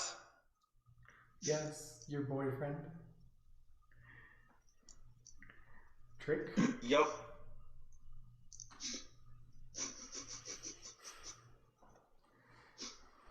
Are we going to be getting Sakarat in here too? Dang, yeah, I bet he'd be great.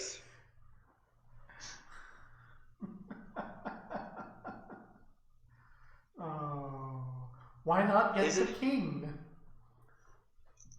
What? Why not fuck the king while you're at it? Sure.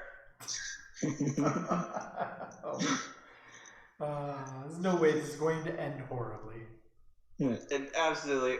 So, can I just fuck the big good and just seduce them, and we can marry, and then we can start a Church of Asmodeus and a Church of Mitra together, and we'll get them to work out their issues with each other. I don't know if that's going to work out. Especially since you have, this whole part of your contract that you must obey the will of Thorn. of Cardinal Thorn, High Priest of Asmodeus and Talongard. Bang Thorn and seduce him to my way of thinking. Questions, comments, or concerns? Is it wrong that I now want to seduce each of these men and turn them to Asmodeus? And then when the fire axe arrives, it's just like, yeah, no, we just took over the place. Yeah, we all worship Asmodeus now. That's very wrong. That's very, very wrong. I mean, you are evil, so wrong is not bad, but... well, I mean, wrong is bad, but you get my idea. Mm-hmm. But yeah, I don't know how effective you'll be. Especially since you're currently in the guise of like an 8-year-old. Yeah. So here's the part where, while Ederly is sleeping, I sneak up on him while he's sleeping, climb up on him, and start banging him. I am quite uncomfortable with this. I know, but refuge and audacity, this is an evil game. And if you do decide to do that, there will certainly be consequences. Quite possibly long talks with the priest. You know, show me on the doll where they touched you variety. So that's how I get them all sent to Brander's car.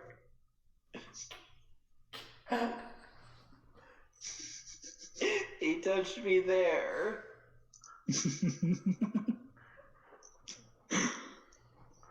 Oh dear, this is Just horrible. remove two of our oppositions by calling them pedophiles. Horrible. We shall get rid of all of Mitra's most powerful followers by making them pedophiles. This is terrible. I think I'm going to have to black screen this like in advance. This is no. This makes me too uncomfortable. I can't refuge in audacity this. I have children of my own.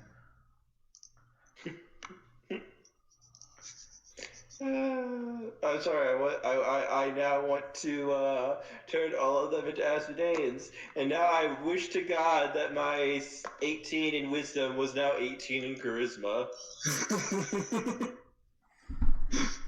If only you were an eloquence bard. Next time, I don't know exactly what's going to go on, but I guess the way to do this will be to just kind of, you know what? We'll bring our next time image to the church, because you've played this before, you know it. Mm-hmm. Oh.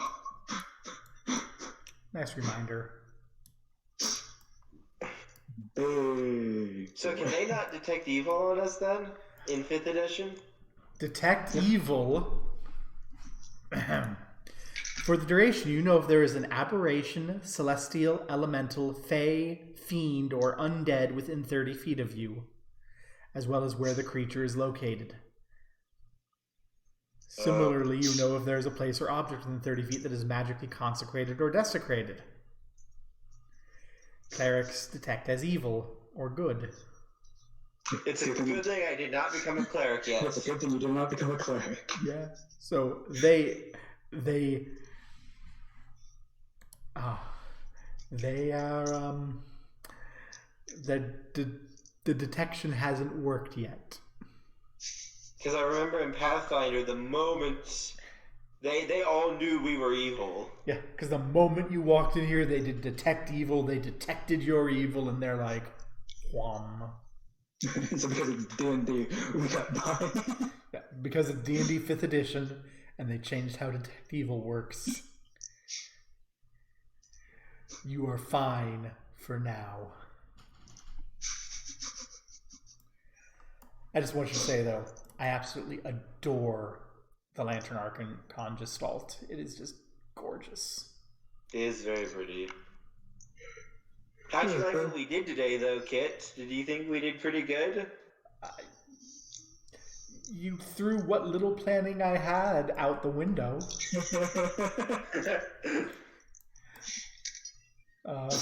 You are very. By the skin of our teeth. You are very pretty. You are very, very pretty, Lord Ederly. Although now that I'm looking closely, why can I not remember her name? The young lesbian in the UK who's in government, who's fond of nuclear power. I have no idea. Lindsay something or other. This art I picked for Captain Ederly looks a lot like her. Yeah, when you zoom in really close, he just looks like a girl. Yeah. Captain Ederly, are you a lesbian? Oh gosh, now my head is going, well, Zacharias Ederly's trans mask, obviously.